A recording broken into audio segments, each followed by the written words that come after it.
This week on RSBANDB Update, it's Quest Week yet again with Murder on the Border. Is it the best quest since the needle skips? Mod Blkwitch lights up the world yet again, and then we go down the comp redesign rabbit hole once more. Will comp ever be complete?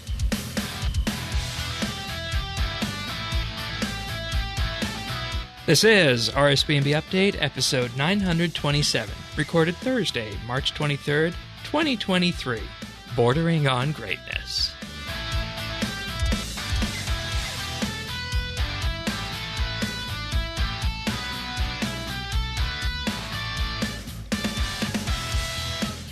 Hello, everybody, and thank you for joining us for another episode of RSBANDB Update. It is Quest Week here again, the second Quest Week of 2023. The first one was last month with the fort, but that was more of a go build a thing. This is actually a go do a traditional RuneScape quest, and we're gonna give Murder on the Border the full RSBANDB Update quest treatment. But some introductions first. Tannis, welcome. Thank you, Shane. And joining us for Quest Week is Zerdones from Clan Quest. Welcome. Hi there. Glad to be back. And Questcaping, who we haven't yet heard from this year. Welcome. We got wonderful comments regarding your summary that you did of the 2022 lore part for our Year in Review episode, going back to when you were last on. So big thank you for that. The community very much enjoyed that episode. Well, thank you very much, and good to be entering 2023 at last. Yeah, and, first quest. I feel like this is the first real quest of this year, given, like I said, we had the Fort 4 and 3.1 where you go build the fort, but I feel like that was kind of just scratching the border of what a quest is, and it's on the border. Ha ha, ha ha, ha ha. Hey. But nonetheless, we're going to go through Murder on the Border. Full disclosure, of course, there will be spoilers during our discussion on it, so if you haven't done that or you don't like spoilers, fast forward to one of the segments using the timestamp markers if you're watching on YouTube, or just pan ahead, probably, I'd say, 45-ish minutes or so until the next segment. But if you want to follow along, we do have full show notes available at update.show. You can find me, myself, in-game at Shane12088. Tannis is at Tannis79. Zerdones is Zerdones. And Questcaping is you're just Questcaping right now, right? That's me. All right. And, of course, we also do have our Discord at rsbnb.com/Discord in the Friends chat, BitsBytes, if you want to hang out in there. Lots of community members and producers you'll see in there while playing. But we got to start with Murder on the Border, and this is the first quest in the Fort 4 and 3 storyline that moves the storyline ahead. And I wanted to emphasize that because that's something I think we'll come back to eventually on this in terms of just saying how the quest went.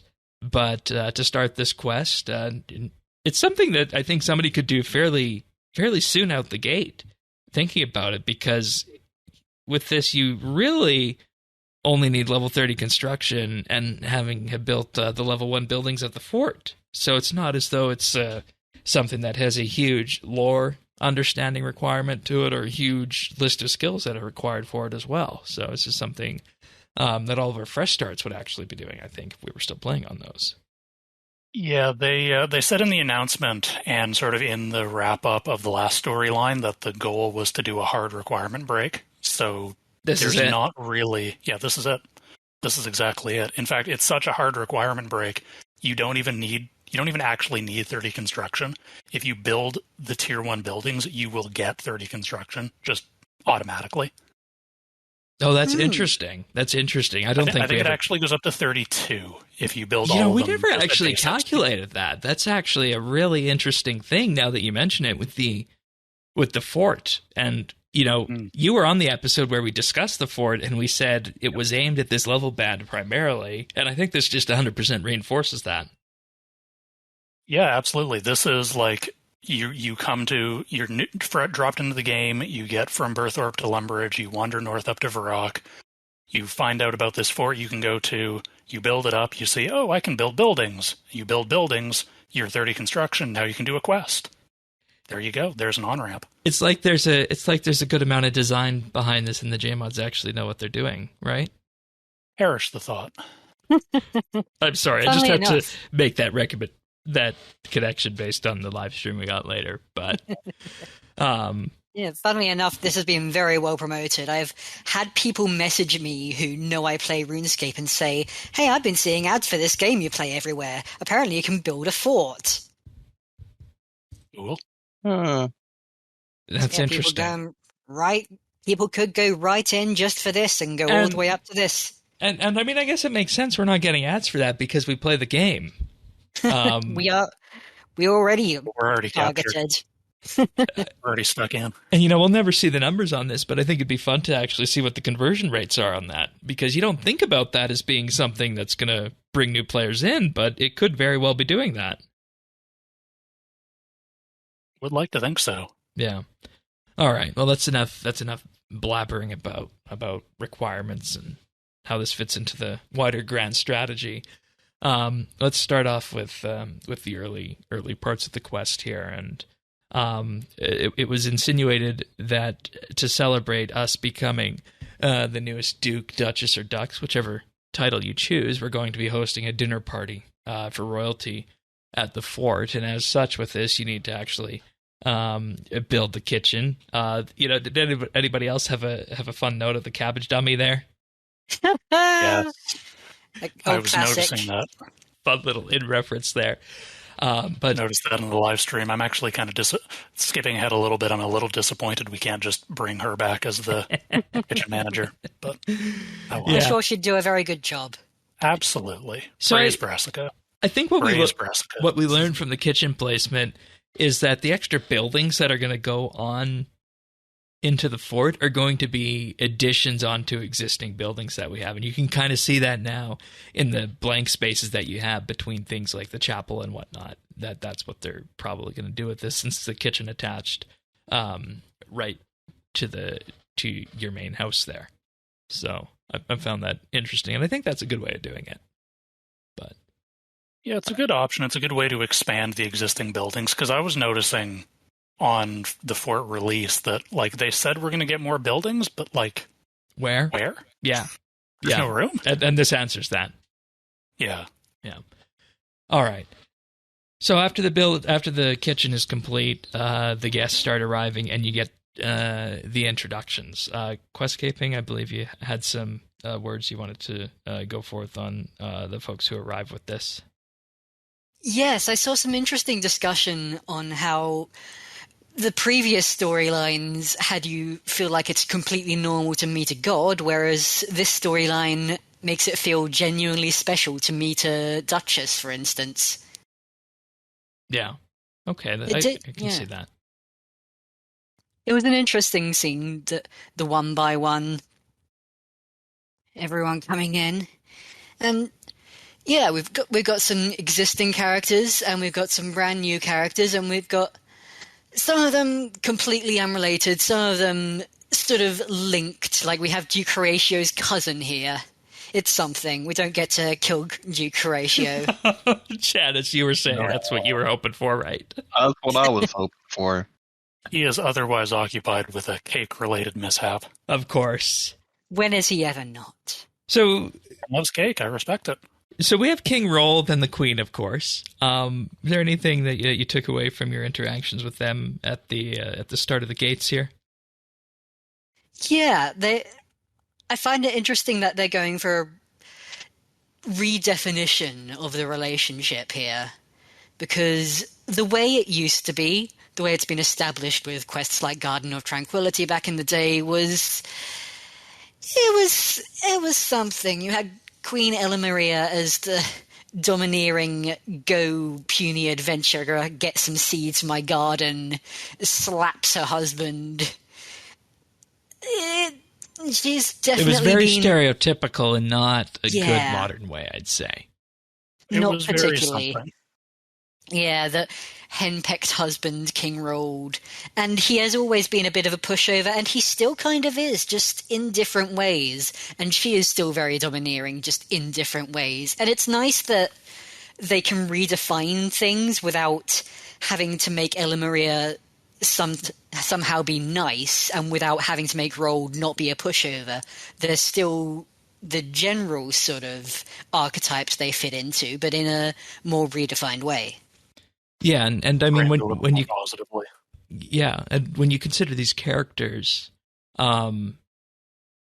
if this were a novel, you would have a huge amount of time to introduce these characters. But I think if you go back and you look at all the King Rold specific quests that we have and whatnot, the backstory of the king really isn't as fleshed out, and he's not as well known as as the gods were at the end of the Elder God Wars. Let's just say on that, and maybe that's the kind of character path we're going to take with the king and the queen here. Mm-hmm. Even in his own quests, the quests that do heavily involve the Kingdom of Misthalin, he is kind of overrun by his advisors. Yeah, and I mean, at the end of the day, it puts us in a situation here where they get back to that, and this is what I know you were always up for, Tanis, and I'm sure the rest of you were up for this too, was that kind of palace intrigue-ish kind of story, right? That we never had for, like the last 10 years or so, because everything had to be a cosmic level event. Whereas with this, you're starting to kind of, see a picture form of, what are this guy's ulterior motives? Maybe she's got something to do with it, so on and so forth, right? Yeah, there was a little. Go ahead, Dennis. I was gonna say there was. We got some glimpses of that. I felt. Yeah. Yeah, but it didn't pan out the way we thought that it was going to. Not exactly. On that. Anything else on the king and the queen? Not particularly. All right. Oh, I will say it is surprisingly consistent with novel canon from what I'm hearing. I heard that too. Yeah, there are apparently parts in the novels in which it's very much made clear that she was the one pursuing him for all this, and here we go. That's been made clear in different ways. I also want to point out that the queen or the king brought his own wine taster, Simon. Which is very important, very specifically a wine taster. Which, makes sense. He's not going to actually taste the food. How very plot-relevant wine taster. Yeah. Then we get to Aster and Bianca. We knew Aster from the fort and the management story on that. Bianca cook as well. Yeah, Aster, I think, is probably going to be one of the people we're going to be seeing a lot of in this ongoing fort storyline. Yeah, she's going to be this story's Adrestea. That's kind of damning with faint praise, I hate to say. But so far, we have a character established. They are someone who likes mystery novels and is a bit tentative about getting into one, especially when their sister ends up being the killer.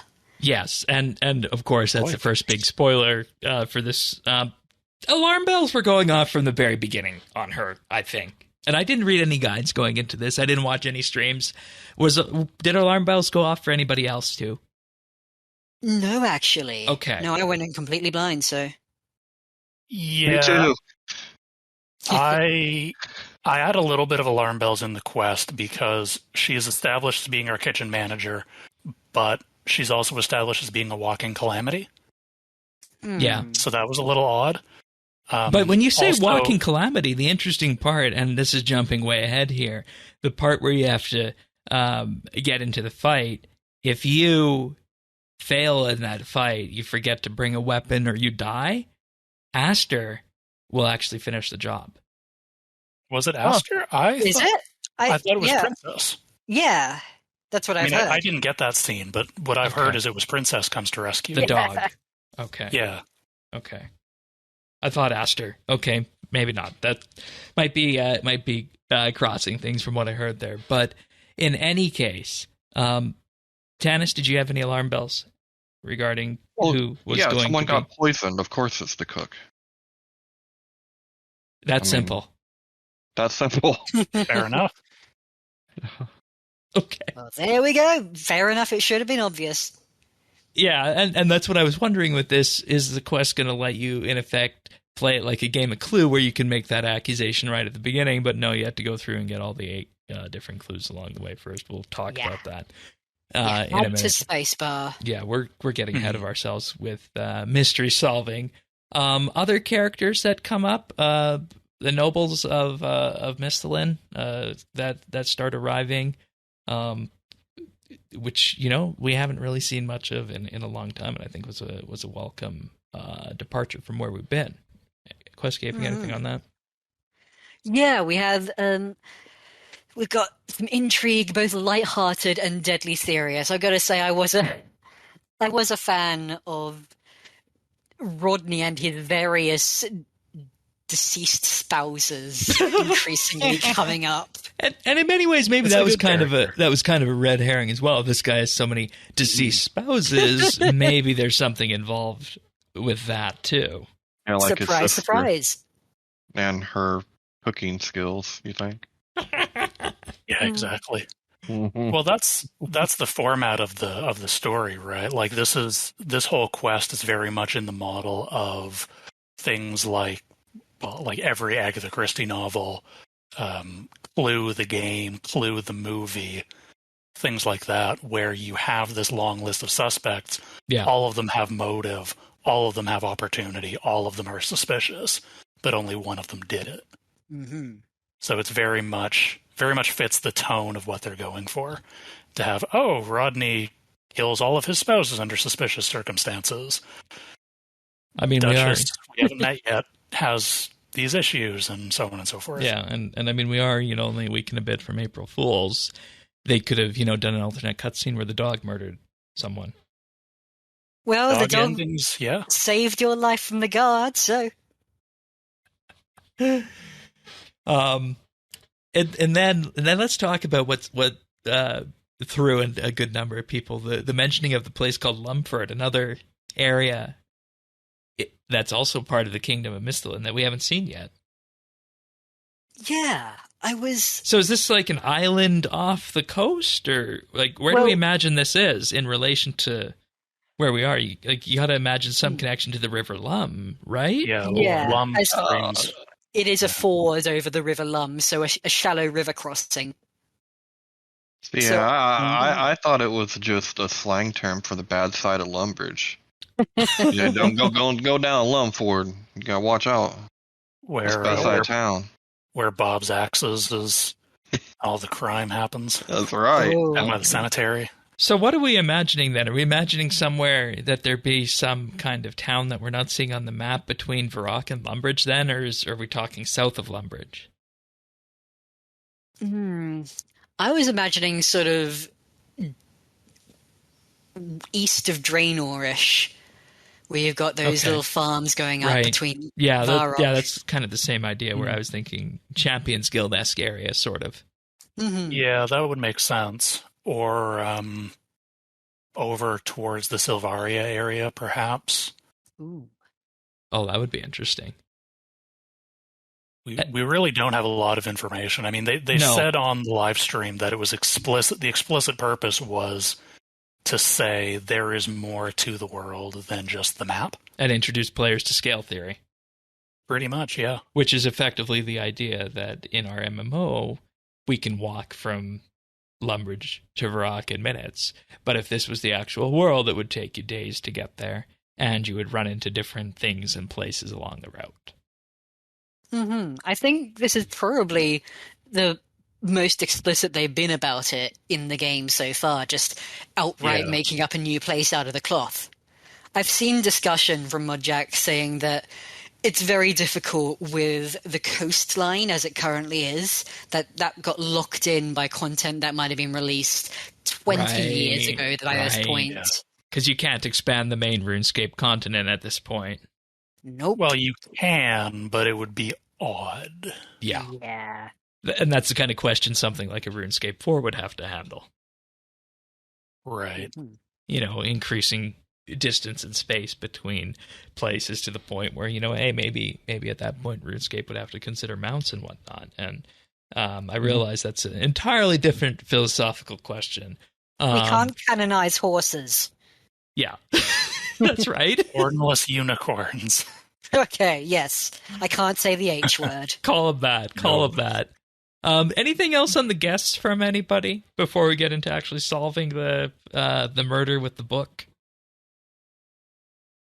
No. Princess is adorable, and I love her. Yes. Yeah, that's what I heard as well. Everybody loved the princess character, the dog, which The little bark I'm a dog sounds. person, so.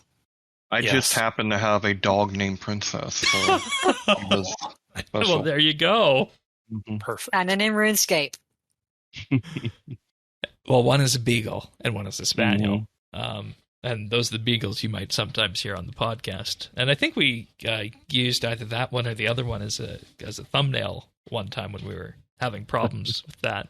I say problems, but I mean, it's amusing in the context it happened.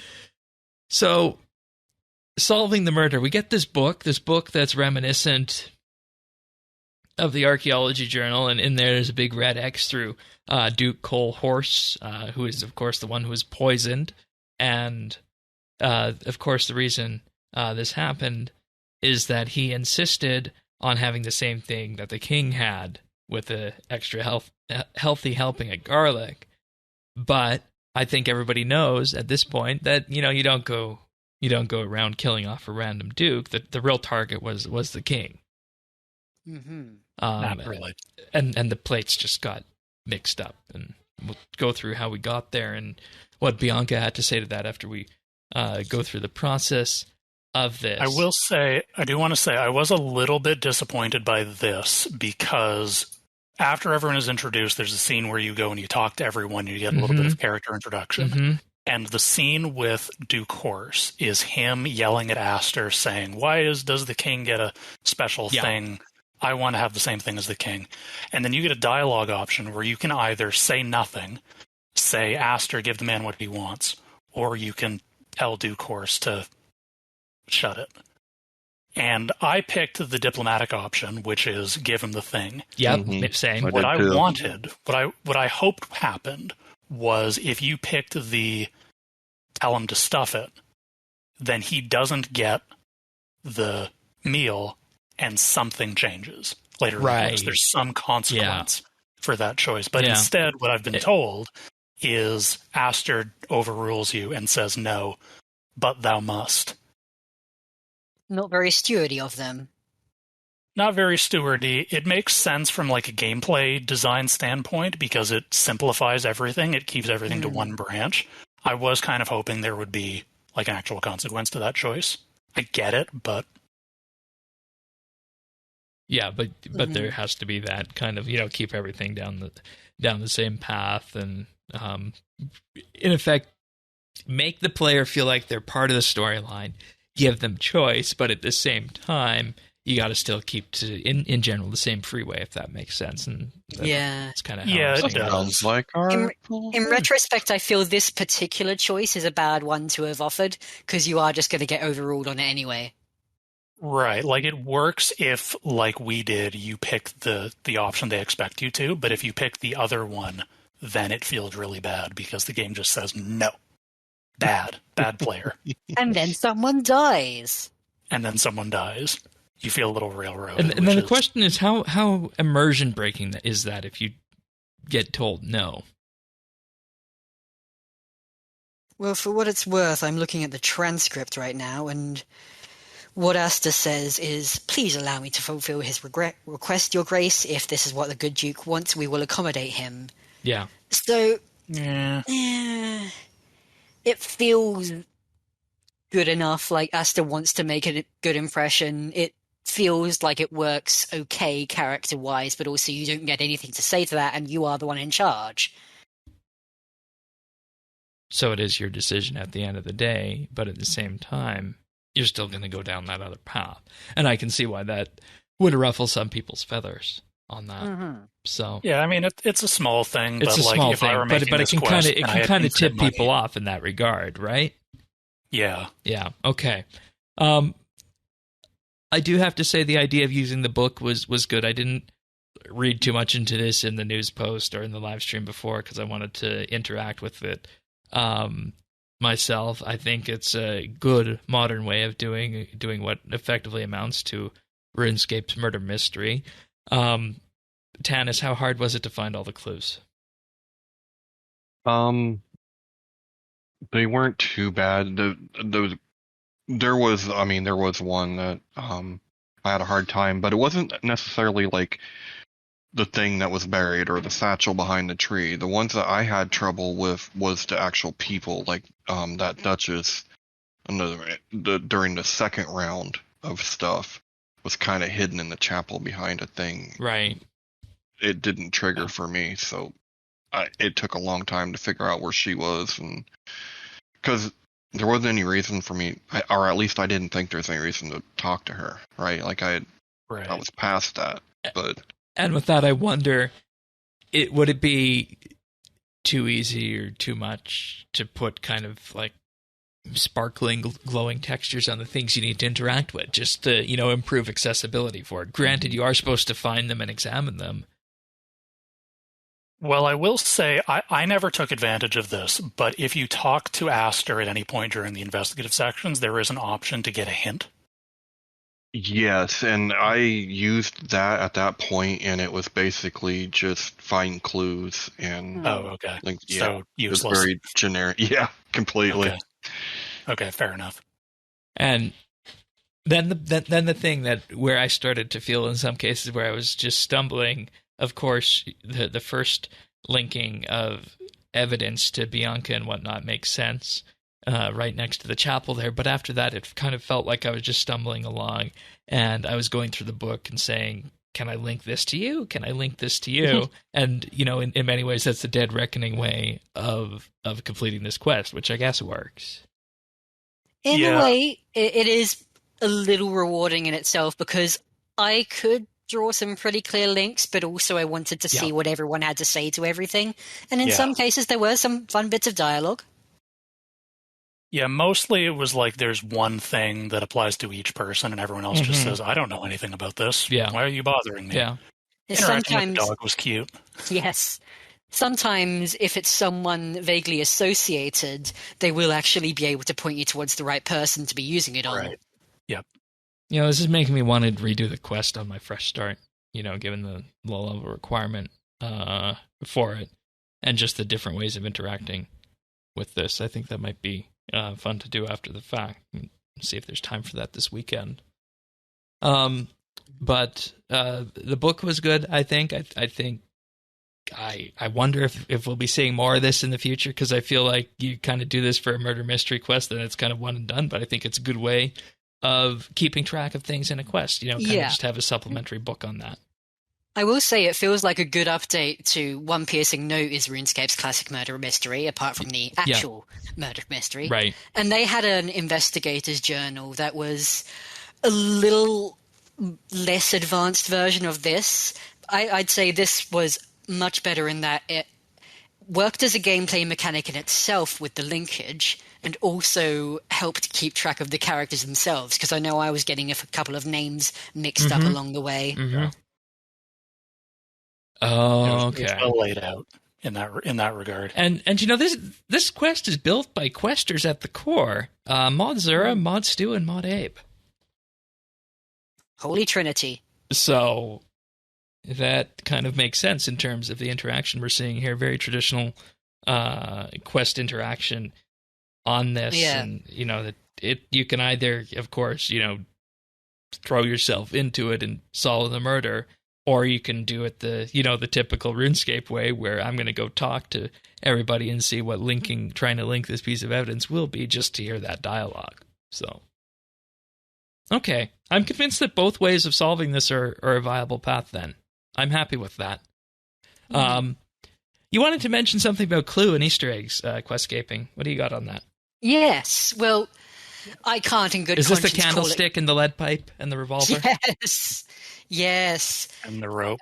I can't in good conscience call it Clue. In the UK it is Cluedo. Right. But yes, and it felt like a really nice piece of RuneScape humor. I remember checking the subreddit afterwards, and I think about half the posts about this quest were in fact screenshots of one of these objects. So they were in fact red herrings, all of them, naturally. Yeah. It was really just fun, especially once I realized the connection between these random objects, just to have a bit of a tribute to the genre and some cheesy jokes to go along with them.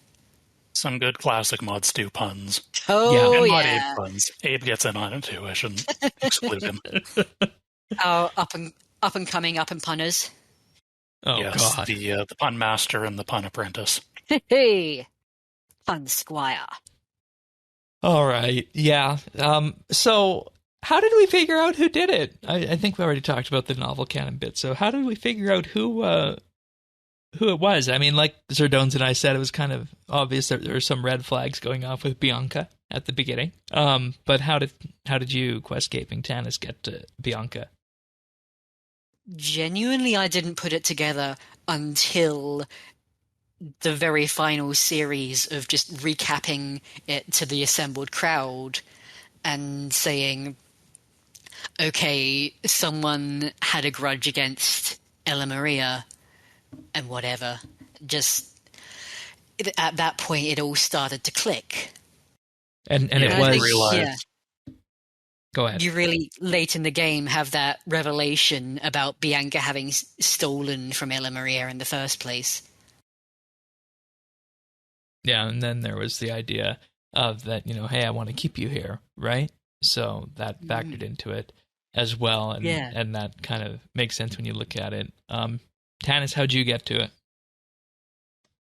Everything I did was trying to set up Bianca because I thought she was guilty from the beginning. Her literal name is Bianca Dunnett. So, serious? Yes. No, I'm serious, yeah. Okay. All right. That escaped me. I should pay more attention. For what it's worth, you do also have Asta Dunnett, so they didn't do it. Yeah, there's a bit of a red herring. And for what it's worth, at the end, you can accuse any of them. And I did that, and it's actually quite fun seeing how that goes. Did you guys do that too? No, but I did read over the transcript, and yes, you are strongly encouraged not to go accusing the king or queen. Yeah. When I got a chance to accuse Bianca, I took it. I was like, so you just went straight for it? Right for it. Oh, hell yeah. Okay. Fair enough. You've been itching for that all quest, hey? Yeah, exactly. Yeah. I do like how at the end they let you choose they let you accuse whoever you want, and then they tell you if you're wrong, but they don't tell you who the right answer is. Like there's sort of a problem with detective games in general where like they struggle with this idea of letting you figure things out for yourself. And you can really see that tension in this quest. Like, compare the summation, the classic Poirot gathers everyone in a room and explains the crime to them. The game quizzes you and tries to see if you've sussed it out. If you haven't, it'll tell you what the right answer is. But then at the end, and then right at the end, it says, okay, who do you think did it? Oh, you're wrong. Guess again. I'm not going to tell you who did it. Figure it out. Yeah, I prefer it to go the way it did in the quest, too, if I'm being honest. Compared to the traditional investigative game route, I think. So yeah, it's a hard thing to do. I think like RuneScape is a little constrained in how they do quests. Like, honestly, what I was hoping for from this quest, and I wasn't expecting, was something like the classic murder mystery, where you really do actually have to use your brain because who the murderer is random for every player. Oh, okay. Like it genuinely can be any of the 6 suspects in that quest, and the clues will adjust themselves according. Like it rolls for who it is when you start the quest. I wonder how difficult that would be to write that and then implement that. Yeah. Well, it would never happen today because, like, for the same reason that they're trying to do things like bringing back Therisk and who's the other one? Fiara? Fiara, thank you. Yes, and Fiara, like, Jagex is very clear that they don't want to be in a situation where characters can be in different states for different players. Yep. So they're not going to write a quest where, for me, Bianca is in prison, and for you, Bianca is standing in Fort Fernbury. managing the kitchen. That makes sense. That was never going to happen. That makes sense. And MMO, you can't do that, whereas, in single-player game, you definitely could. Right, exactly. I will also add that it's a character-based approach here and character relationships as opposed to almost logic puzzle, which you get in the original Murder Mystery Quest. Bingo. Definitely. I was kind of hoping for logic puzzle too, but I settled into the route of the characters with that. That's a very good distinction to make on this. Thank you for that. Yes, it's primarily a narrative quest and not a puzzle quest. Yeah. Which, as someone who kind of likes puzzle quests, is a bit of a shame, but again, we're going to get our chance for that eventually. You bet. Elemental Workshop 5. I hope so. One day, hold the torch. I do love a good Elemental Workshop. Oh, boy. Please. The listeners are tuning out right now. Oh, God, we got to get them back. Not just the listeners. Oh, no. Before we wrap it up with the quest, combat sequence. I was here with a pickaxe. And like you said, if you die, you are going to get into a situation where Princess the dog will come up and save you. I didn't get to that. I didn't see that. I teleported away before I lost too much HP and picked up a proper weapon and then just smacked the guy regularly. But I did want to note that this continues the trend from Daughter of Chaos and Succession, where we have quest combat encounters that are tailored specifically to you and don't require a huge investment in the combat system, which I think, once again, good thing, 10 out of 10 on that. Yeah, it makes sense especially for a low-level quest. And I will say, if you have to pull a last minute or you just win it anyway, then I will very happily take it doing it in the most ridiculous possible way. The dog saves your life. At least make it interesting, hey? Lean into it. Make it a joke. Hey. I used my crystal hatchet. I didn't have any trouble. And I'm assuming this is before you are able to get the little amulet to actually talk and understand the dog, right? It is, yes. Yeah. And we need to mention that as well, that we have the amulet of Corgi Speak or Spaniel Speak, Spaniel Speak, that it was called. So that was wonderful on this, and you got to know that that's going to come into play again at some point in the future, right? People want that as a cosmetic now. Oh, of course they do. It's got a nice little dog face on it, right? I just want it on my Cramulet so I can talk to Princess in the kitchen. Mm-hmm. Right? Exclusively Princess. Yeah. And I don't know. Are there any other dogs in game that have interaction on them, or is Princess the only one? I'm trying to think. The pets, the pet dogs you can talk to if your summoning level is high enough. Not the ones from Yak Track, the ones from the pet shop. Yes, obviously. Yeah. None you can talk to. The stray dogs in Varrock you can shoo away, and I think you can use right click use bones on them for a little interaction. You're free to play pet. Yeah. Right. Your stray dog who follows you around everywhere. Okay. There are a couple of dogs. So an opening definitely for the future on that one. So I feel like Princess is going to be one of the highlights for people in this quest from whichever way that you look at it. So now we know that it was Bianca at the end of the day, and we're down the Duke of Edgeville by accident. It's supposed to be King rolled. Was anybody? And I'm going to get to the other points we have here in the conclusion. But was anybody thinking that this was probably going to be a bigger person, a more important person that was going to get taken out in this quest? Not really that, but I did think it was funny that I was telling them about Ritual the Majorat and how Edgeville got all burned up and then he keeled over. I told him about Sasuke's endgame. That was funny. A little bit too much of a recent memory. Real. Okay. And I was thinking that someone large and big and important is going to die from this, and this is going to be our springboard into necromancy. I don't think so. Yeah, not so much. No. Not so much. I remember I was reading back through some conversations I was having when the quest was first announced, like when all we knew was that it was going to be a murder mystery. Yeah. And I remember kicking around the idea that, oh man, King Rold dying would be such an amazing That's what I thought. That's what I thought. Like, as a core story idea, that's amazing. But, I mean, practically speaking, they'd never do it because he ties into too many other things. Like, he's involved in, like, 9 quests. He's a treasure trail step. Like, they're not going to screw with him because his script is too massive, but...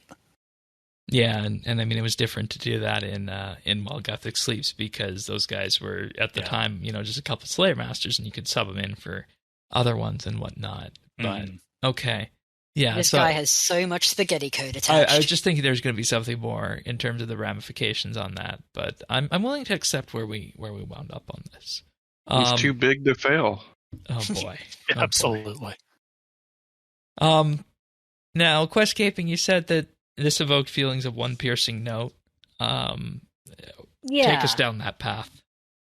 Yeah, I'm getting the feeling that every so often RuneScape just remakes one piercing note in order to sort of give questing a bit of a shot in the arm. The other time they've done it that I can name is the Needle Skips, which is another classic murder mystery with an investigative interface going around finding clues.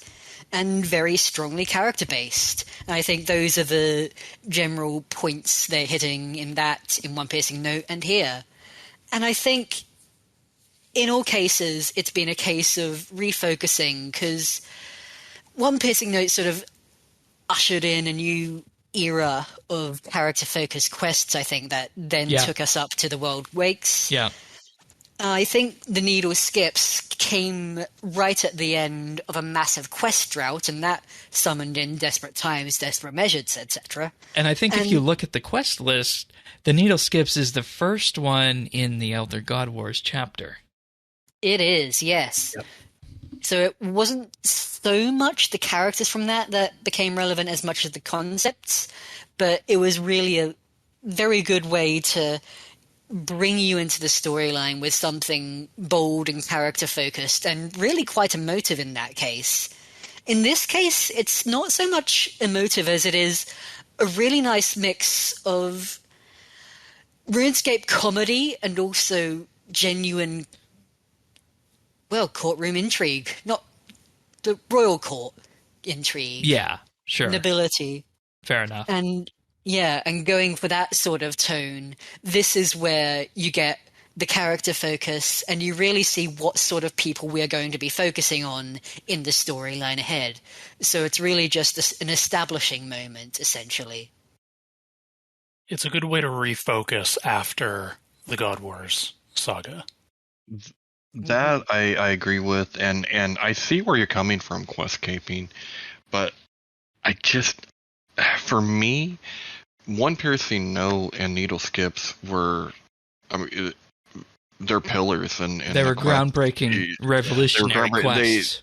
They introduced something kind of different, right? One Piercing Note was fully voiced and just beautiful music, and Needle Skips had this whole different system of the way a quest could work, and nothing wrong with Murder on the Border, but it was just a meh for me. It was just a regular. Okay. I didn't find anything new at all. I am glad that you said this. Because I had a debate with Sirion this week. He said this was his favorite quest since the Needle Skips. And I'm like, what? Why? Because this quest was perfectly implemented. It's got wonderful environments, wonderful graphics. It's got a fun story behind it. There is nothing wrong with Murder on the Border. I will give you that. There's nothing wrong with Murder on the Border. But like you said, Dennis, I feel that the Needle Skips and One Piercing Note are in their own separate league from this. And that, combined with, I think, the fact that this feels like it didn't move the story that much and it's still on the introduction phase, that's what kind of raised my eyebrow with this. If we're still looking at that 8 to 12 month timeline for this, we're 3 months into the year. There's 8 months to wrap this up. How are we gonna, pick this up over the summer and whatnot, right? I was on the wiki earlier, and what I saw there is that it's a 2-year timeline they're aiming for. Yeah, I was going to say, I feel like Mod Jack made a comment to that effect in one of the live streams, where it's like the goal is for this to be a 2-year storyline. Oh, I thought it was 2 years entirely with 2 different chapters. First chapter this year, second chapter next year, and I was viewing Ford 4 and 3 as chapter 1. That's how I understood that. That could be, but I mean, even if that's true, like you'd expect chapter 1 to sort of end at the point of highest drama. So if we have a year to build up to that climax point, like, I'd say we're in a good build stage for that. All right. Anyway, sorry to hijack your point, Tannis. Carry on. Oh, no, that basically... That was it. I mean, that basically was the point, because when I think about what does this set up, or where does it go? Right. It's not immediately clear. It's not clear, because, I mean, maybe there's something more with the Queen. I mean, I don't know. It just didn't have the impact that those 2, monumental quests had for me. Good. That's the same boat that I was in. Other side of the argument, how this is the reinvigoration since One Piercing Note? Questcaping Zerdones? I wouldn't disagree that there's not too much new that this does. It doesn't feel as groundbreaking, but it does feel like the general sort of what they're trying to bring us back in with. And I think, as someone who was really left cold by the whole Succession storyline, I think we all were. Yeah. I remember talking with you about that after the fact, and like, oh, I wish you were available for that episode after that. Yeah, well, eventually got to talk about it in the 2022 wrap-up. But yes, 2023, I am more enthused about now. I can say that very safely. Yeah. Okay. And to be fair, then, you're not exactly comparing this to the revolutionary nature of something like One Piercing Note. You're just saying that it invigorates RuneScape questing in a way we haven't seen in a while. And it's the same sort of quest to do it with. Okay, fair enough. Zerdones, do you have anything to add on that? Yeah, I'm between the 2 camps. Like, I mean, I agree with Questcaping that it's a quest that did what it needed to do, which is refocus the stakes down to ground level, kingdom level stuff. Do that very character focus, which is how you like that. That's how you de-escalate from galaxy ending stakes. Right. You make the story very personal. Yeah. So it works in that regard. At the same time, like, I also agree with Tannis that although I see the parallels to One Piercing Note, it doesn't grab me the same way that quest does, or Needle Skips. To me, I think the reason why is because those 2 quests, as originally conceived, and I don't know to what extent One Piercing Note was planned to what extent the Needle Skips was planned to fit into the larger story arc. But at time of release, both had the sense of being standalone stories, which let them be a little bit more thematic than this was. That makes sense. Because when you think about it, the Needle Skips was unveiling that entire new area, the graphics behind it, and the new storytelling mechanism of the index. That's true, but not that's true, but not really my point. My point is, what is Murder on the Border about? Because One Piercing Note is about the tension between, like, faith and disbelief, and it's about, like, finding your role in the world, and it, like, there's a lot of very meaty thematic stuff in it. One Piercing Note is about how you deal, or I keep doing this. The Needle Skips is about how we process grief as people, and, like, the bonds between family, parent and child, and again, very meaty thematic weight. What is Murder on the Border about? It's a fine quest. It's very funny. It's well implemented. It does what it needs to do. It's not really about anything. Yeah, I think that's fair. It's just a quest in the traditional RuneScape questy quest sense. It's just connect A to B. It's an A to B quest. Right. It's a very well done A to B quest, but it's an A to B quest. Okay. I think the very most I could give it is a general theme of relationships, like between the various,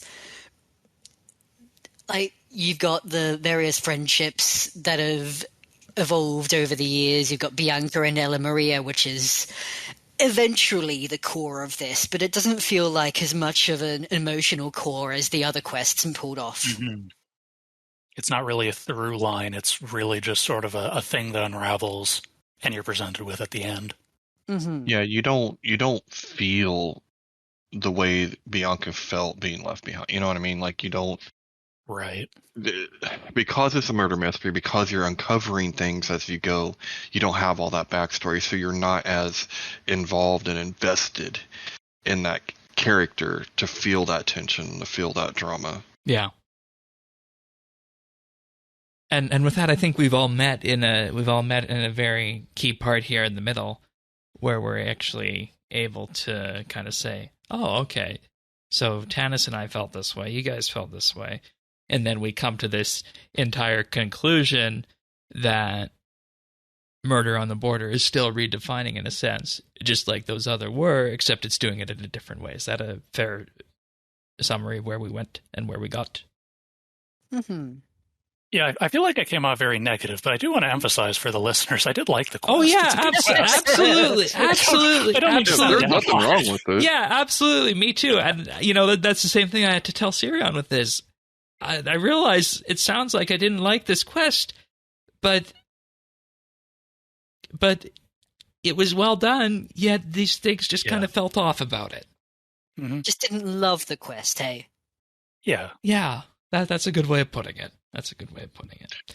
It just it was just a quest, right? Like you didn't like talk to people as soon as you got done with it. You're like, oh my god, can you believe right, like Skips was. And if I was gonna say anything negative or anything that could have been better, I'll save that for the reward section. All right.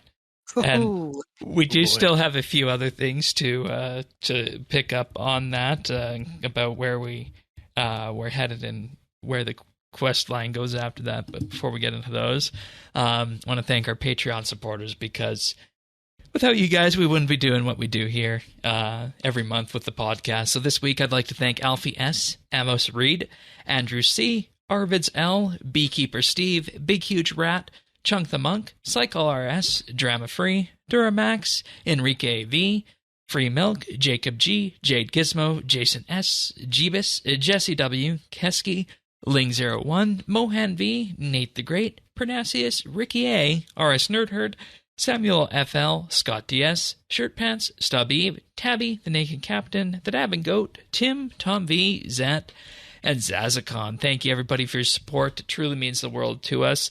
And if you're wondering what all this is about, you can check us out on Patreon at patreon.com/RSBANB. There we have plans starting for as little as $1 a month. And with that, you'll receive a mention in our show notes each and every week and gain access to an entire back catalog of 55-plus bonus shows discussing a variety of topics, including our famous tier lists from last year, Tanis's brush with legacy combat that he didn't know that he needed but is very thankful for these days, and of course earlier discussions from this year about how to grow RS, what holiday events look like, and so many more. And we actually got a poll running for the next one that we'll be delivering to you guys in the first week of April. So if you want to support the podcast, patreon.com/RSBNB, starting for as little as $1 a month. We also do have two other tiers. We have the VIP tier for $3 a month, where you receive a special rank on our Discord that gives you chat channel access and a rank. And with that, you also get high-quality stereo versions of the podcast in addition to everything else. If you want to give the ultimate gift, we have our Insider tier, where for $5 a month, you'll receive a shout-out on the podcast each and every week and gain exclusive access to the clips that we use to make the clip show at the end of the year. And, of course, big thank you goes out to everybody who allows us to do what we do here. We're going to be doing our round table this weekend. If you're listening to this on Friday, Patreon members will already receive the notification that this is happening on Saturday at 4 p.m. Eastern. And this is the time where, we just all gather in Discord. It's a time for listener to come chat with the producers and hosts and just talk about the show, talk about RuneScape. And one of the things we're actually going to be touching on with this is our yearly Patreon survey about where we take our Patreon offerings and whatnot and some of the potential changes we're considering. So all Patreon members will be able to fill that out for the next few weeks past this weekend if you're not able to make it to the roundtable. But of course, big thank you again to everybody out there for allowing us to do what we do here. All right. So, and we're going to pick up from right where we left off. And I feel like we reached a good conclusion on that. I think the next one is the mysterious Zed, right? Mm-hmm. What is this referring to? I mean, you see Zed in RuneScape. Zaros, Zamorak. Is it something else? All the big names. Zamarigal. Yes, speaking of that one in particular, you do in fact receive a letter at some point in the quest, or rather, you take a letter off a dead body, the guard who tried to kill you. And it is, in fact, signed by some unnamed Zed person who appears to be the murderer behind the murderer, in that there's someone ordering Bianca around and telling her what to do, in fact, like, playing off the want to have King Rold dead for some grander, devious plan. And I think, from all I've seen, the top candidate so far is Zemmer. Which would make sense if we're going to tie into necromancy as a skill. Yeah, and that also makes sense to what we saw at the end of the Succession storyline as well. So yes, also legendary Varrock hater. Of course. Yes. Yeah. He's going to get King Rold one way or another. And when you put it that way, that's of course what it's got to be, right? Mm-hmm. He has been there nagging away at Nistland from the start. And, I don't know that there's much else to say with that. I feel like it's an open shut case unless you guys have anything else to add in on that. All of a sudden it's Zanuck. That's another one. Zanuck has turned evil. Oh no. Resurrect Zanuck again for the umpteenth time. Mm-hmm. So, yeah, I feel like Zemregal's the default option there. I don't know that there's much else to say on that. So, Iris and either we're right or it's a new character and we're not going to guess them anyway. So yeah. Iris and Silhouette. You brought this one up, Questcaping. I feel like it's been a long time since we heard of Silhouette. Oh yeah, so this goes way back to archaeology lore, and I think we were looking into it, and the last time they were mentioned was around 2021 with the Battle of the Monolith re-release website teasers. So this is pretty obscure as far as lore goes. Yeah, this is like writings on the wall obscure kind of thing. Yes. Oh yeah, I think this is genuinely the first it has been in any sort of mainline quest or any sort of mainline story content that isn't accessible only at the very, very end of your archaeology grind. Yeah, and my understanding was that, from what we knew at the time, was that Silhouette was in effect the modern day Zerosians minus the Inquisitors part. Mm-hmm.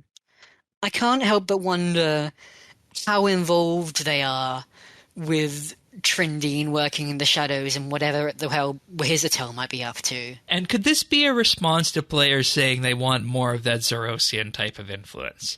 Because we got rid of Zaros, more than a year ago at this point, and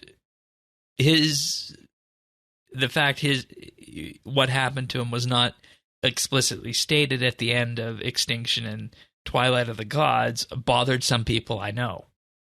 And as such, that faction has always been a storyline that's evoked strong feelings from parts of the community. So I'm wondering if this could be a way for them to work some of that back in here, if you start reading between the lines. This is very much the sort of thing that made Zaros popular in the first place. Yeah, the sort of shadowy, mysterious presence. Yep. And, once again, it kind of goes back to how Zaros started as well. Zaros was an off-ad mention in the dig site quest, and lo and behold, look what became of him. Silhouette here is an off-ad mention in a piece of evidence that you picked up off a dead body in Murder on the Border. And we're not saying it's going to become that, but it definitely could. So, I'd be happy with that. I know I was complaining to somebody the past week. I kind of miss the big storylines and, wanting to know what happened with the writing on the wall and all that sort of stuff, and what we found underneath Scientist and that sort of thing. But of course, we're not going to get a full answer on that. So it certainly isn't dead just yet. No, not. No. So I think that would be a fun way to go. And, hey, maybe one of the quest designers at Jagex will feel the same way and want to scratch that Zerosian shadowy edge. So, I mean, here we are in the first major quest of a new storyline. For all we know, this is going to be very prominent going forward. And that brings us to your last big question on this. Which of the characters are going to be most relevant going forward in this? Is it Zamarigal? Is it Iris potentially working with Silhouette? Is it the traditional King Rold and Queen Elamaria of Varrock sort of business? Is it something else? I feel like Aster is going to be our consistent companion going forward on this. There's no questions about definitely, that. Yeah, getting that impression. Iris Watson. That's a good way of putting it. There we go. Yeah. Yep. Iris, I'm not sure about. I think she's just one of many ways Silhouette can manifest here. We already have other Silhouette characters established, for all that there's been very little of Silhouette so far. There is the Archaeology Guildmaster Ranga. There is also Zephos, who was actually in pre-release for Archaeology, the Skill in General content. So that's going way back at this point.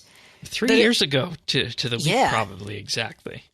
It does feel rather cool that something going from Archaeology pre-release may very well be going into Necromancy pre-release. And I think that's an important thing, because there is a lot of things that were cast off in Legacy of Zamorak that people liked in Archaeology and the Elder God Wars, just in terms of the mystery behind it that need to be there. Because I know, writing on the walls in Archaeology and the hidden messages behind that were very fun to me to uncover throughout that entire process. And the tagline for Archaeology was "War is coming," and we knew we wound up having that be the Elder God Wars. So the question with this, what kind of foreshadowing is happening for this, and can they pull off that same sense of having a grand storyline without going to those cosmological levels? I feel like that's going to be the true test for this storyline going forward. Yeah, I think Archaeology lore actually gets a pass more than Sixth Age lore, purely because Archaeology lore is taking place thousands of years ago by the time you're uncovering it, and as such, it doesn't have as much room to impact on any cosmological level, but it can still very much have made an impact up to the present day. Like, with a lot of those archaeological mysteries, you will find, because RuneScape races can live for thousands of years, you in multiple cases you do often find someone involved in that still alive and still having been impacted from it. So archaeology lore can still very much play into this in its own way. Yeah, and I think that's a very important thing to keep in mind going forward. And I feel like this is the difference between this and the Legacy of Zamorak storyline. And I think that's probably a good point to leave it, unless you guys have anything else you'd like to add, Murder on the Border wise. No? Okay. No, I think we're good. All right, fair enough. Rewards, Tanis, you wanted to talk about these. 1 quest point, 8,000 construction XP if you're above level 40, 3,000 in any skill above 30, and the kitchen. Tier 1 makes it so that when you cut cobwebs with the sharp object, you never fail. Tier 2 gives you a 3% reduced chance to burn food when cooking in the kitchen. and access to a cooking supply shop. And Tier 3 gives you 5% increased cooking XP there and access to a soup station to make port soups. Yeah. So, if this had been during Fresh Start Worlds and I was a low-level character, it would have been good. It would have been jumping off the walls.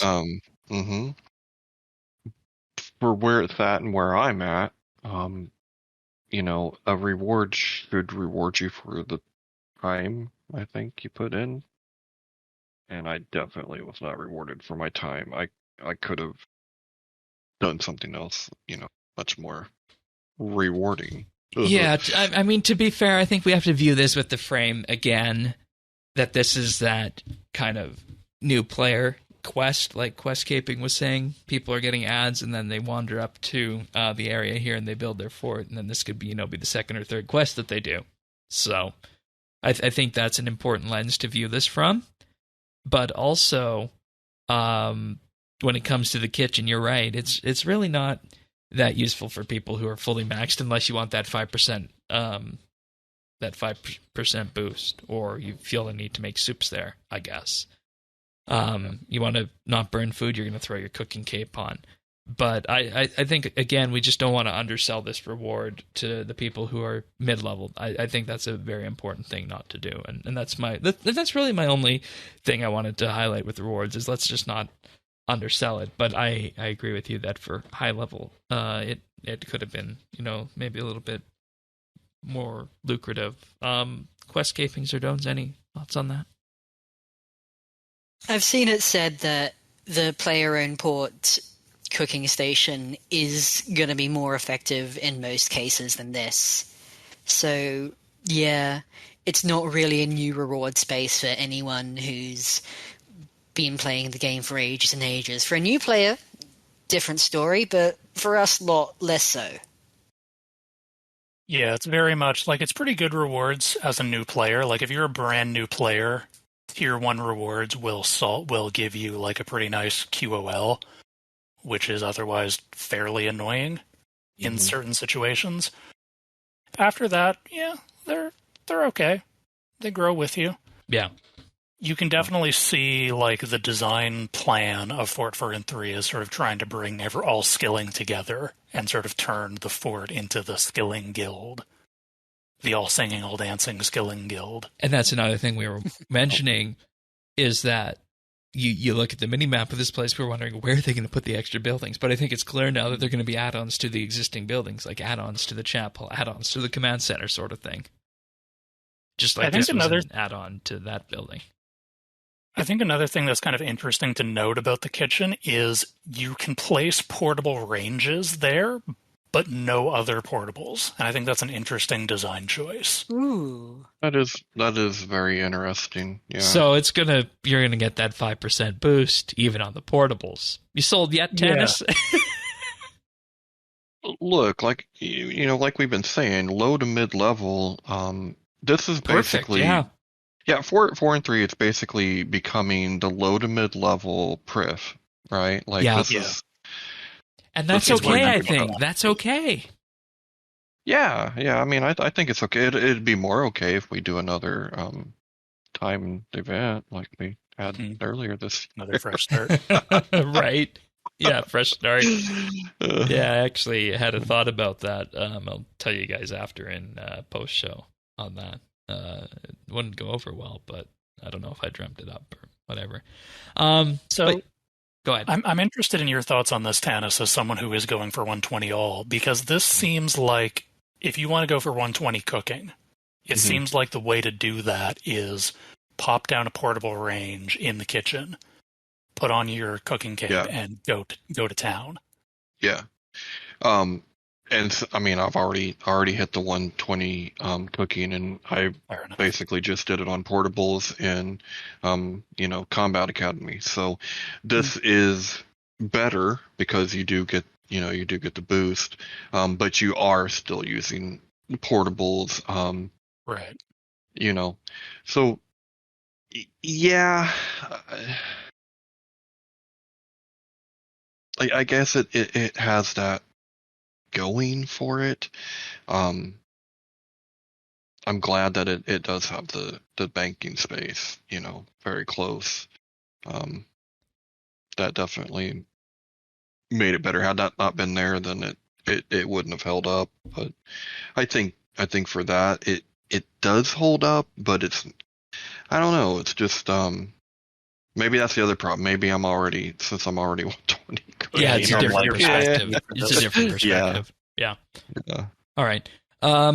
Final thing, ratings out of 5. Zerdon's. Quest as a whole? Yes. 3.5. All right. Ooh.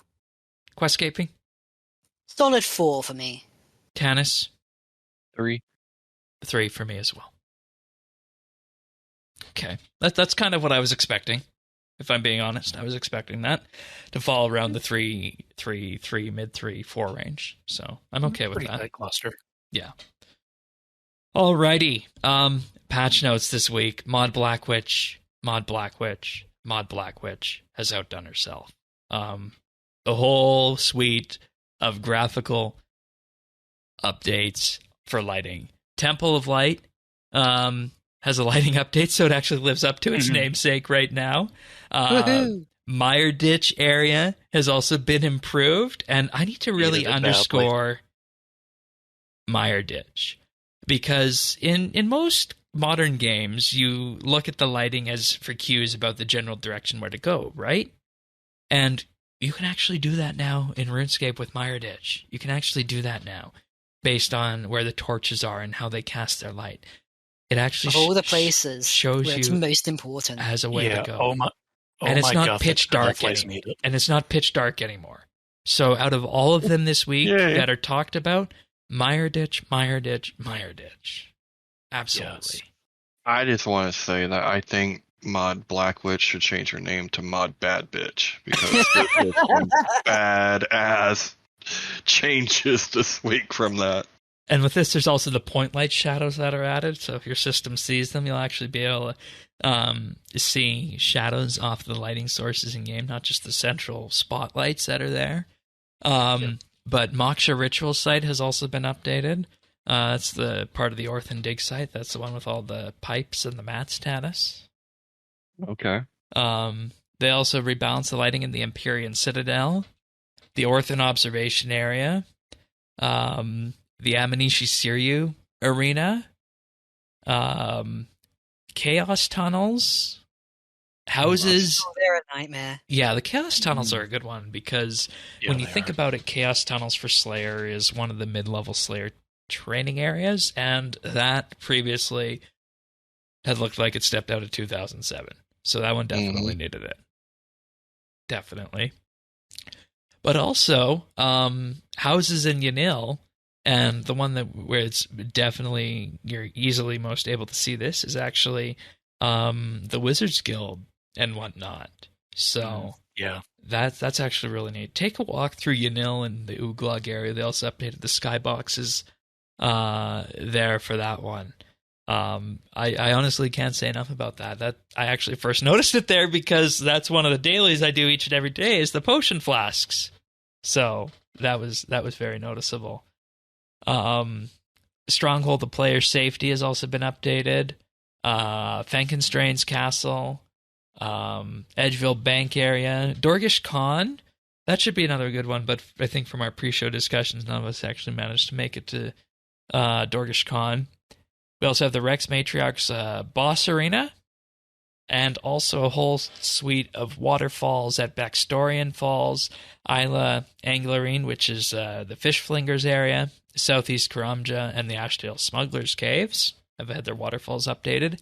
And they also updated the water pools in Uglog so that they don't have any gaps between textures and won't be causing flickering effects, and use the modern water effects on there. So they actually look like liquid and not whatever they did before. Plastic. Yeah. Flat goop. Yeah. But, this is... I feel like, and if the JMods hear this, then this is wrong. I feel like this is a Mod Blkwitch passion project. But just like, this is... It's becoming very clear that these are the sorts of fixes where the JMods who have their passion areas, Mod Blkwitch with graphics, Mod Pebble with accessibility, all these things work their way into the game, and we have these focuses that on the whole just make the game so much better. And, on their own, you could have shipped this with a few patch notes and called this an update week, if I'm being 100% honest with these graphical updates here. But she's really, really good at this, and funny enough, it's kind of a under the surface accessibility, because I can see so much better. Okay. And the crappy lighting places, or it's so much better. And the same thing. Remember, like the same thing with the textures and grass and stuff that she had done earlier. Yeah. That might have been last year at this point, but kudos, just awesome job. Yeah, 100% agree on that. Yep. I'm very glad they've started doing these game jams regularly. Oh, yeah. There's absolutely. really good stuff coming out of these. Absolutely. On the quest list, the Desperate Creatures in Sin of the Father's quest now appear under the World Guardians sorting category in the quest list. Makes sense. Ariane now has appropriate post-quest dialogue when Extinction is complete. I'm betting we heard this and it just disappeared before, because I don't think they would add this almost a year after the fact on this. You say that. They took them a while to add voice cues to Archglacior. Yeah, and that was another huge accessibility update. I will say, I don't think this is really pushing the needle on the story. I went and I looked at the dialogue. It's not very exciting. Okay. Oh, you did? Cool, okay. But, so nothing groundbreaking then? No, it's basically just Ariane saying she's been studying where the eggs were. Because she's okay. Like that. Okay, fair enough. So kind of just closing the loop on that then. Yeah, pretty much. Okay, good. General patch notes, players can now interact with the Ruined Goldberg machine without having to restart the client. And here's one just like our farming animals one from last week. Players can now downgrade more than 4,348 clues in one go. Oddly specific. Yeah, the thing that happened with this, from my understanding of what I saw the JMods talking about, was this was a case of the loop that would be used for downgrading in bulk effectively reached capacity if you had too many. So it had to be changed. Interesting. Yeah. Okay. Yeah, I can see that. Players will now no longer get disconnected when feeding animals at the manor farm under certain circumstances. Can't say that's happened to me, so interesting edge case. And I believe that's, we can leave the patch notes there for this week. Not too many other groundbreaking changes this week. I think the biggest thing was definitely the graphics. So, all right. Well, let's strap in. Comp changes. Nothing controversial here. No, you're going for trim. I have comp. I am. Tanis or Denny plans for comp trim, or is 120 all the main focus? 120 all is my main focus. Okay. And quest caping, you come in on this obviously on the Master Quest Cape side. I don't know if you're going for trim or whatever, or if you have comp. Nope, just the questing. Okay. So this dropped last Friday with a number of changes that they wanted to make to comp and trim with their whole open to feedback angle on this. And we went through a number of these here. And the first one I think that we're going to mention is the Barbarian Assault 1 Penance to the King. This is currently a trim requirement, and they're proposing the ability to remove this, and it requires a Penance King kill, which is hard mode Barbarian Assault, right? Yeah, so this one requires you need to have killed the queen so you need to have completed a run of normal mode in order to unlock hard mode in the first place. Yeah. And then you need a team of 4 other people who have also done that, and you have to do all 10 waves of hard mode and then kill the king at the end. Remove. That's my saying on this one. I mean, it to me, it always feels bad to take stuff off trim because it's sort of a tacit admission that this is broken beyond Jagex's interest in fixing it. Sure. It doesn't feel like it should be, because I'm pretty sure that Owens, you probably got that trim wreck with me, didn't you? I did, yes. You helped me get that. Because there are quite a few active Barbarian Assault players still around, and it's not really broken, honestly. It's fairly recent content, if anything. It's about 2014 it got reworked, actually. Something like that. And it's not bad. But at the same time, it's also something that requires you to get these huge groups together for this. And let's be honest, getting that group of 5 together for RS is difficult unless you have a dedicated group on it. And so my counter argument to that, and we're skipping ahead a little bit because one of the things that they're polling, that they're seriously considering, is adding Reaper Crew to Trim. And Reaper Crew requires 1 kill at every boss, which includes raids, which is, like, what's a raids group? That's 10 people minimum? Yeah, 10. And you know, getting it to be successful, you can get the group together, but getting it to be successful is a whole other story. Right, and like there's a skill to raids. You need people who know how to raid. I would argue you do for Barbarian Assault as well. It feels strange. Okay. And it feels like it's a tacit admission that mini games are dead content and aren't worth fixing. That's exactly what I thought when I saw this. Whether or not that's true, like Questcaping said, there are dedicated Barbarian Assault communities. Like there is a Discord for Barbarian Assault. I haven't used it myself, but I know people who have. And it takes a little bit of work, but you can get a team together, even on fairly short notice. Mm-hmm. So for me, I would be consistent all the way through, and I think having a reward this prestigious and this big, I don't think it should ever be dependent on anything group related. I'm just not a fan of that. So, you know, maybe I was traumatized in too many group projects growing up. And that's where it gets finicky when you start talking about Reaper Crew. Exactly. I wouldn't have it for anything like that, right? Like I would be across the board. No, you know, group content, getting teams together. It should not be a requirement for that. But I mean, that's just my opinion. And from what I've seen of this one doesn't appear to be one of the controversial ones. No, I think most of the community, and especially most of the completionist community, are generally agreeing that mini games aren't really worth it. Yeah. There are a few holdouts who are still saying bring back 4K Castle Wars. But those people hopefully are getting the help they need and are not cluttering up the discourse too much.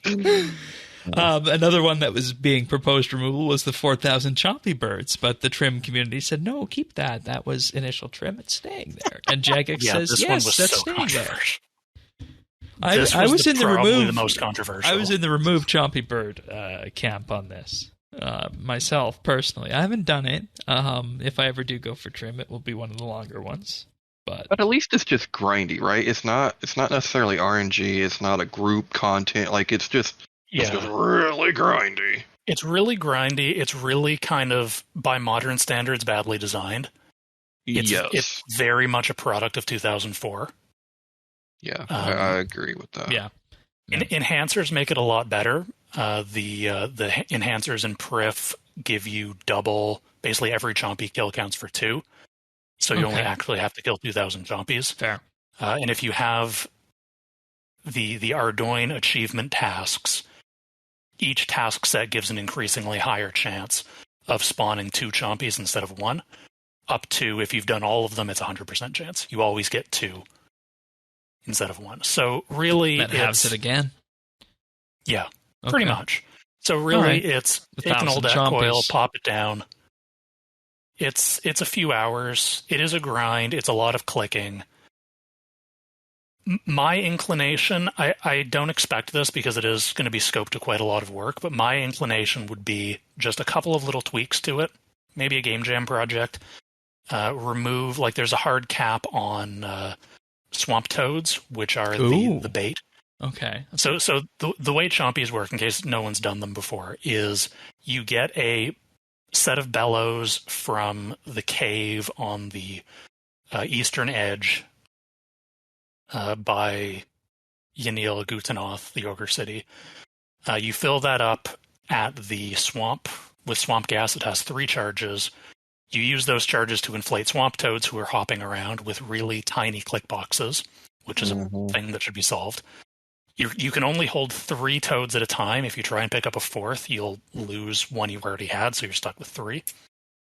You take those toads, you drop them on the ground, and there's a pretty good but ultimately random chance that a chompy will spawn and try and eat it, and then you kill the chompy. So when you kill a chompy, it just its corpse just lays there on the ground, and you have to go and click on the corpse in order to get the feathers, bones. Okay. No, not for it to count. Okay. You don't have to click on it for it to count, but the corpses are blocking. So the meta way to deal with it is to put an Oldak coil down, drop a 9x9 grid. So go and get a dozen bellows, fill them all up, plop down an Oldak coil, fill it up. In sets of 3, just maintain a 9x9 grid, a 3x3 grid of toads. The chompies will spawn and your coil will kill them because they only have 200 health. The problem with that is the corpses stack up, and then the chompies can't walk through the corpses, so they can't get in range of your coil. So then you either lose them, or you have to be picking up the chompy corpses, or you just shoot them with your bow. Okay, you're just building up this I see. Nightmare chompy graveyard. Yeah, I see where you're lining this up for a Ninja Strike then. Basically, improve the click boxes, make it so that they can be passed through, and remove the limit of 3 toads in your inventory. They've already made this a little easier because it used to be you could only get 1 bellows at a time. So if you wanted multiple, you have to use the old drop trick. Where you drop it, you pick up 1, drop it, pick up 1. But now I think you can claim however many you want, which is already an improvement. All right. But I think with a little bit of polish, this could be at least not terrible. Yeah. Okay. But it is more work, so. Yeah, and I want to go through some of the other achievements too on here. Sure. Are you winning, Zam? Number 2, kill Zamorak at 100% in Rage on solo. Obviously, Zamorak is on Reaper crew, but this will now be pulled alongside the Globetrotter Reaper and Master Quest Point Cape. Changes here. Yeah. This is the other controversial one, because yes, Zamorak is on trim. Well, it's fairly controversial because 100% solo Zamorak is a massive step up in PVM difficulty to anything else that's on trim. I think that the next hardest thing on trim is 100% Telos. Yeah, and Telos has aged with power creep at this point, where 100% Telos is also there is basically Telos is also racks. Dartable. Yeah, okay. So if you really, really don't want to do it, you can go and just use a whole bunch of Death Touch darts. And you have to imagine at some point Zamorak will become dartable too. I'd imagine that will be added at some point in the future. Following in the footsteps required for Master Quest Point Cape, unlock all lore from the Effigy Incubator. There's another time gate. Well, so this is already on Master Quest. The proposal is very vague, and they just want to reduce the time gate. They're not clear on how they want to do that. Mod Abe was very clear in his post that this is probably the least implemented of all of them. There's just a vague desire that they want to reduce or remove the time gate. I feel like we're having a different discussion on this because this is going to trim, but when this was on Master Quest, it was fine how it was. But now this isn't going on trim. This isn't going on trim. Oh, this is just for Master Quest. So just kind of smoothing it out over Master Quest then. Okay. Yeah, because I'm sympathetic, because one thing that, obviously I'm in Clan Quest. I know a lot of people who decide to go for Master Quest Cave. Pretty much all of them see this achievement and go, oh god. Right, and for those of us who were playing when this content came out, it wasn't that big of a deal because we were going month by month talking about the lore, so it wasn't that bad. And that's what Mod Abe said on the original post. As a ongoing piece of content, the time gate made a lot of sense. As it stands now, it kind of doesn't. I'm sympathetic to that. Selfishly, I don't want the time gate removed, mostly because I don't want them to add an inverted Master Quest cape to Fresh Start, because I'm going to have to go. If they do, I'm going to want it, and I'm going to kill myself getting it. Oh, no. I'm so sorry. Selfishly, I don't want it, but I realize it's probably a good change. Oh, boy. And then both Troubled Brewing tracks now unlock in the Troubled Brewing lobby, which is on comp for Music Maestro. Yeah, so this is another one I wanted to talk about, because this is another one of those acknowledging that minigames are dead content. And, I mean, I've helped. I always try to make myself available when people try to get the Troubled Brewing tracks, because I know it can be kind of a pain to get people together. But I thought it was notable that they didn't mention the Penance Queen track, because that's also on comp. You need to get at the Penance. You need to get into Wave 10. And I think you actually need to complete Wave 10 up to when the Queen arrives. Yes. In order to unlock that track. So I thought it interesting that they didn't mention that one. That seems like a strange omission to me. So Barbarian Assault hard mode is dead, but Barbarian Assault normal mode is perfectly fine, guys. Yeah, I guess the difference is normal mode, you can buy the tokens to skip right to Wave 10. There you go. And hard mode, like, you can, but you still need to have done the waves up to that point. And the issue with this, and the picture that's painted to this for me, is that there's just so much inconsistency between all these things, even after this post rework, that we're venturing into the territory again of comp cape rework. Yeah, and I've made that point. I've made that point a few times in conversations I've had with people, that, like, my biggest overarching most of these I have no problem with. The problems I do have mostly boil down to there doesn't seem to be a consistent design philosophy. Right. For comp and trim. Right. And with that, do you really want to go down this path of making these changes without that consistent design philosophy? And that's why I say at this point, why not put this on pause for a bit and come up with some consistent guidelines? And maybe those guidelines exist and they haven't been shared with us yet. But if they don't exist, they should be created. I was reading back through some of the dev blogs about the comp rework, because honestly, like, my sort of, in a dream world with unlimited time and money, I kind of feel like the comprehensive comp rework is the way to go now. I never thought I'd hear those words again. Like, Tannis? Yeah. You remember how long we bashed our heads in over that update? Yeah, we sure did. Dark memories. I think scrapping it in 2019 was the right decision. I think in 2023 we can handle it. Am I way out in the weeds on this? Like, no, you're not. Because you have faith in humanity, and I don't. Because that was the first thing I thought of when I saw this, is that, okay, these are all wonderful changes to the comp and trim system, but it still feels wildly inconsistent. Yeah. So,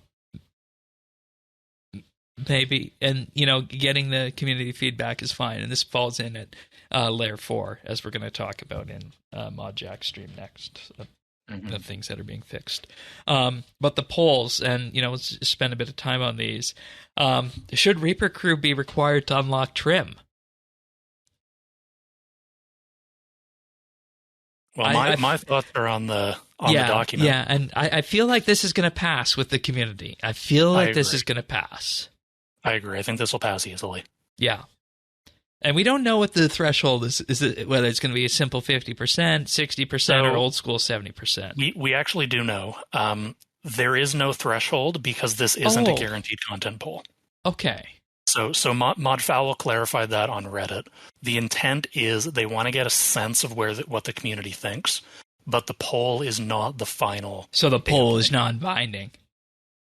Right. That being said, depending on how much, like, if hypothetically speaking, if 100% of people say yes, Reaper Crew should be added to trim, I struggle to imagine they wouldn't add it to trim. Yeah. But if it's 50-50, at the same time, it's 0%. Yeah. You're going to have a different conversation. Yeah. So I do think it'll weigh quite heavily on their decision, but it's not a binding poll. Yeah, I honestly don't know which way I would vote. Tanis, which way would you vote? I would vote no. Okay. Questscaping? No strong opinion, honestly. Okay. Yes or no?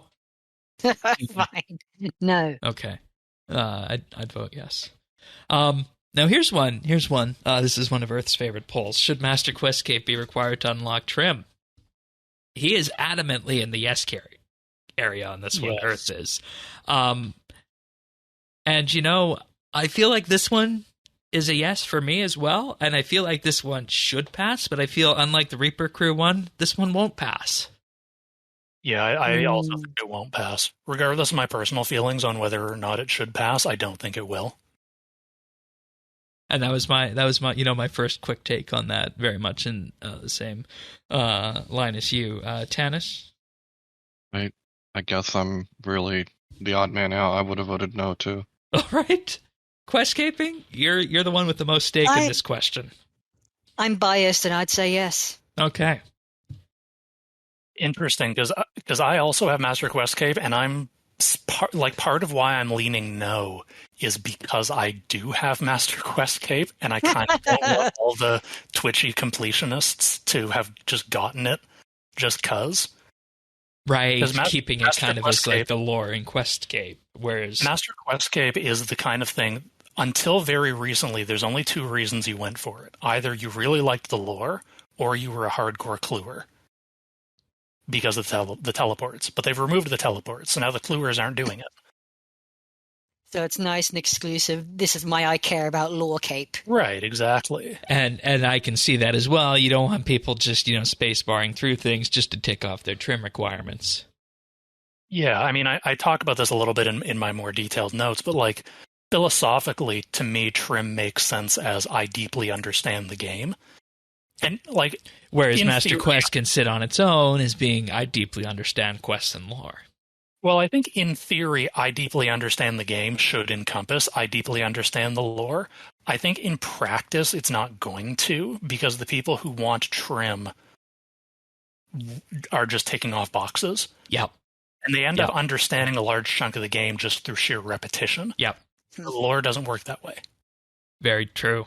That's actually really interesting perspective, and from that case, you might have swayed me to the no category on this. Interesting. But at the same time, I'm also sympathetic to Earth's position, which is trim should be everything. Trim should have all content, including lore content. So I don't know. I can't decide.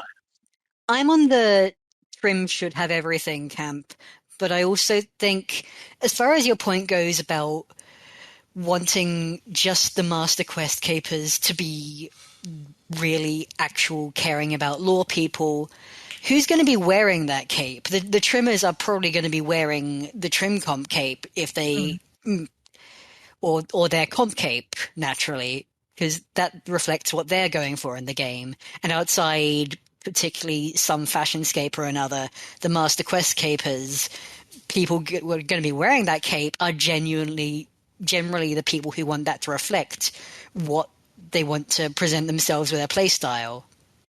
Yeah, I mean, that's true. You're not wrong. So it's still mostly you can tell who's actually a quester from their cape, mostly. Okay. Should Globetrotter be required to unlock trim? Full Globetrotter. I honestly don't think this is the case, because just consider how many clues you have to get for that. Yeah, so full Globetrotter requires, I think it's about 4,500 treasure trail points. Yeah. Which is quite a significant number of clues. Yeah. That being said, it's strange that there's not more clue stuff on trim. And yeah, they're not in the proposals, the clue achievements are only being added to comp, not to trim. So it feels odd that there's treasure trails on comp but not on trim. That feels wrong to me. Yeah, that does seem odd. I'm a firm no in that category. Tennis, Questscaping. Yeah, I don't think it should be on either of them. Just as too much RNG. Yeah, same here, honestly. All right. And then should we consider renaming the comp and trim capes to better fit the requirements? And here we go. So this question was a late addition. Yeah, I feel like this is the thing that opens up the whole comp rework again. Yeah, because one of the things that comes up a lot in the discourse is, well, what does it mean to be complete? Bingo. And there are people who will say the completionist cape is for completing the game. It should have everything. It should be max rune score. It should be true trimmed, which, if you don't know what that is like max rune score plus all logs, like clue logs, boss logs, slayer logs, plus you've maxed out resources in ports. Like you've maxed every number in the game. It is the end boss of RuneScape. Yeah, and it's brutal. Yeah, and with that you start getting into that question of where does everything fit on here, and here you're opening up the can of the worms into why not at this point just do the comp rework? Like I said. And this is the pitfall that you get when you start looking into asking for community support on these ideas. You start with a list of comp and trim comp cape changes, and here we are. A week later, we're almost proposing to change the definition of what the trim and comp capes are. And if that was the initial part of the plan, fine. But at that point, wouldn't it make sense to kind of just do the full comp cape rework? I don't know. There's a real rabbit hole you're opening up whenever you start to prod at this. Yep. And I was very surprised when I saw Mod Abe asking on Twitter for suggestions for things that should go on comp, because, this is a can of worms. It's like opening the Constitution of Canada. It's like opening the Necronomicon is what it is. I mean, Janice, I feel like we're going to be back next week talking about this. Where do you want to end with this one this week? Because I feel like we're back in comp rework territory now. We are back in comp rework territory now. And I don't think the reception's going to be any better than it was then. So, yeah. We'll just go from where we were last week and hand this off to Mod Doom and CM to decide when it's time to move on from this. I think that's where we go from that. Yeah. So these changes are due in April, and they're due for a strike in April. The poll will drop at the same time. What happens after that is in Brassica's hands. Brassica's leaves.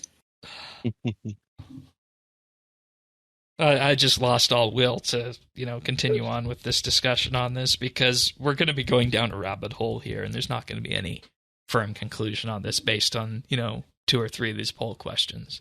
Like the first poll question regarding Reaper Crew is fine. The second poll question regarding Master Questscape is okay. It starts to raise those questions, but the other two, you get into the weeds on this, and you get into really complicated questions about how do we define what is our philosophy of. Yeah. If you're going to do these polls, let's at least get down some guidelines first of what trim is, what comp is, and what an achievement requires to go on either of those. And then based on that, you can have the discussion about whether or not they need to be renamed and what needs to be added. I think that's where you go from here. So, or you can ask the question, do the JMods even understand the game in Mod Jack's live stream this week? I'm sorry, Tanis. Let's just get your idea out here first on this, because I didn't know you felt this way until we talked about it in pre-show. I didn't like the title of this really very much at all. I mean, I guess it was done to clickbait drum up on Twitch. Yeah. A very baity title. But it feeds the beast that is RuneScape whiners. And the issue, as I see it, is this was a wonderful ModJack livestream for the people who like ModJack. But for people who have the mindset that the JMods don't understand the game, this live stream I don't think is going to move the needle. No, they're gonna do what they do. They're gonna cry. If anything, this convinced them even harder. Right, yeah, there's no convincing. Actually, you're right, based on some of the discussion I saw in some of the Twitch chat that was happening. Mm-hmm. Yep. He started off with ModJack's all singing, all dancing pyramid of design, in which he laid out the 4 levels of RuneScape design in terms of strategy, who does what job, and how does the game work. And this is where you have your design vision. That's where he sits. Then you have your systems, which is your core systems design, like combat and skilling, and the strategies involved around those, specifically between maybe low intensity versus high intensity options in both the combat and the skilling side. That's at the systems level. Then at the contents level, layer 3, you have the implementation of other pieces of content, like Zamorak, a weapon, or a specific quest.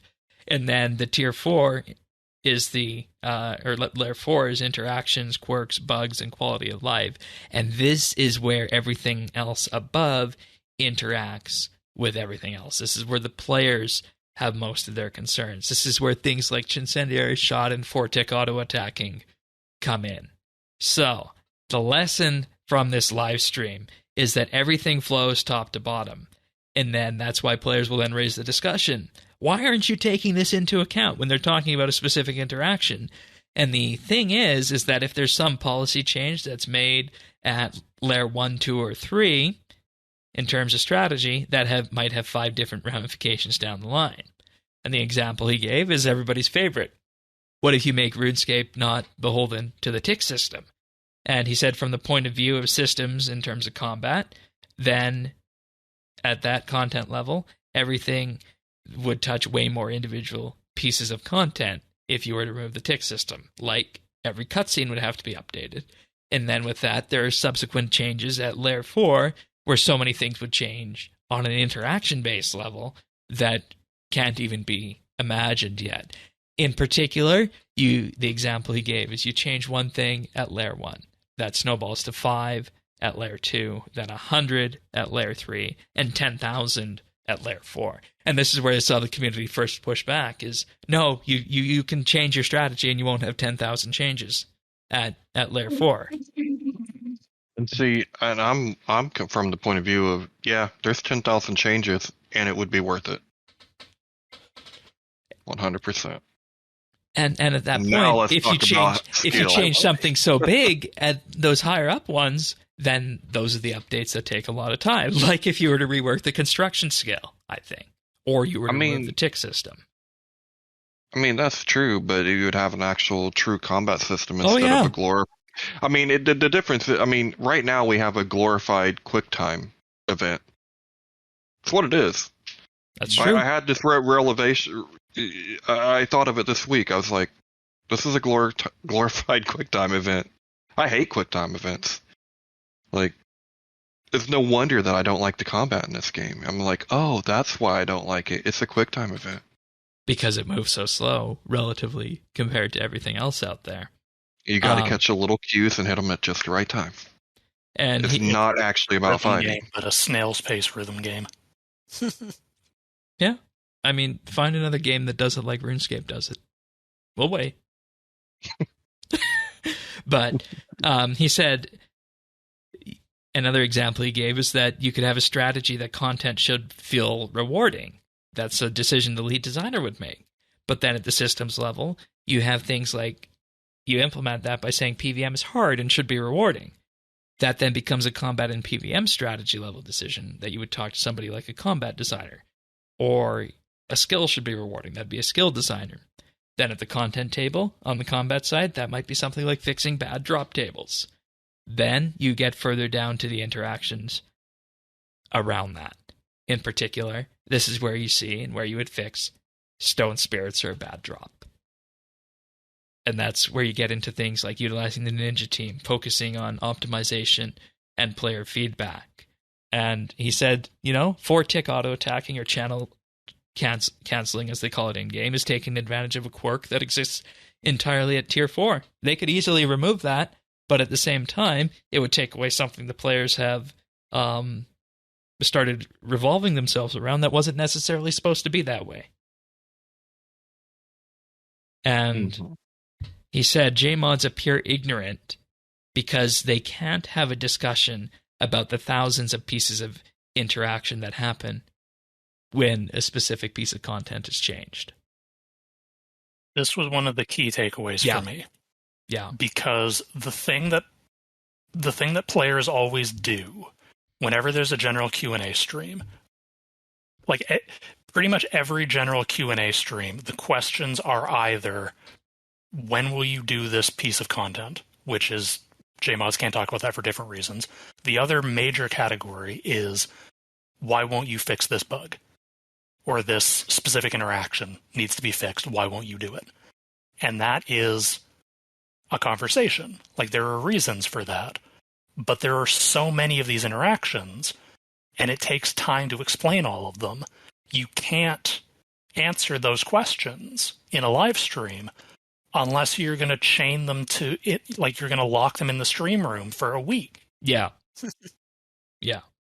It's not possible. There's not enough time in the day. Yeah. And that's why JMods appear ignorant.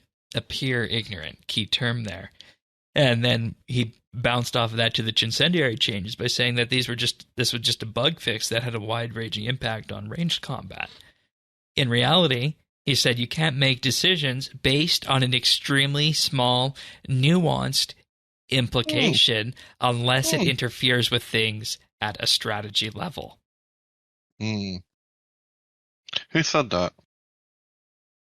Mod Jack. Seems like I've heard it somewhere before. I'm sorry. What are you going for? I'm pretty sure I made a very similar point. And see, this is the thing. And I still don't think players are going to understand this. Because he eventually got to the point, whereas if you start worrying about causing problems by fixing these interactions, you're going to be in a situation where you can't change anything. Here's the thing, though, that I think Mod Jack and even you to a certain extent, Shane, are missing with this whole discussion. You're thinking that people are coming into this wanting to understand. Or they want an engineering perspective. That is incorrect. They don't want to understand. They don't give a shit. They want their way, and that is it. And if they don't get their way, they are going to whine, they are going to cry, and they're going to throw tantrums. But this is not about having a discussion and, here, let me educate you on how it works. No, they don't care. They've never cared. They want their way. Period. I will say I wouldn't be quite as universally cynical on the topic. I have cut down on the amount I lurk on the RuneScape subreddit significantly, but I did troll around a little bit in preparation for this podcast, and I did see a fair amount of positive comments directed at Mod Jack saying, "Thank you for doing this. We appreciate that you do this. Your explanations make sense." Absolutely. There are people that he is reaching. At the same time, you're 100% right, Tanis. There is a vocal subset of the community that doesn't care. They just want to be angry. You're never going to reach them. Those people exist. They definitely exist. But there are also people who I think are getting something out of these. Yeah, but the people getting something out of them, I don't put them in that previous category. You know what I mean? I don't think they fit it to begin with. And then he made the connection that the disconnect is that when players say, why aren't you employing, as designers, the best players, the ones who are the most efficient? Well, Mod Jack said they are crucial. Those players are crucial in terms of their input, and they might be great game designers when they think at a strategy level. But in practice, understanding the optimization layer does not equip you to make decisions at the strategy layer. In practice, it will paralyze you into, we can't change that. So really, the only answer to the question posed by the title is, do JMods even understand the game? To some extent, it's not helpful. Right, and that's what we said with Mod Doom, is that he doesn't need to be the best PVMer. He doesn't need to be going for 120 all. He needs to be able to communicate and interact with the community to do his job as CM successful. Whereas you can say the exact same thing for any content developer at Jagex. They need to understand the project that they're working on. They don't need to be wide-ranging experts of it. Of the game. Sure, they have a few of those mods out there who exist, but not everyone has to be that way. Or should they look for that when they hire people? The framing of JMods should understand the game on the level of players. Like, not even getting into the question of, like, if you're working on the game, you should understand the game to the level of, like, a Lucario. But even just, you should understand the game on the level of an engaged player. That's a really strange framing if you think about a games company as a software company. Right. Because I've worked in software for 10 years. I have never gone into a job interview where I've been asked, do you use our product? And if I answer no, they show me the door. Precisely. That's not a thing. Precisely. People would be surprised how many times in the games industry people work on a game and they don't even play it. And in some ways, that's a good thing, because, like, that's how you get fresh perspectives. That's how you get new ideas. Yeah. And he said the reason why a JMod might not pay attention to a specific concern regarding an interaction change is that they can't have a strategic level discussion while discussing every single implementation of that strategy. And he said that could be a strategy decision. Then is that, well, you might assume then the next lead designer might say, hey, RuneScape is a sufficiently stable, mature, developed game, so it might be the case that any design change might only make it worse. Oh, sorry, from this point forward, you only get QOL fixes. And that's the route you go into if you cement yourself into something where, you know, hey, we don't really want to change the interaction layer too much because people like their toys. Which isn't a healthy state for the game, I think. So, you know, well, it's a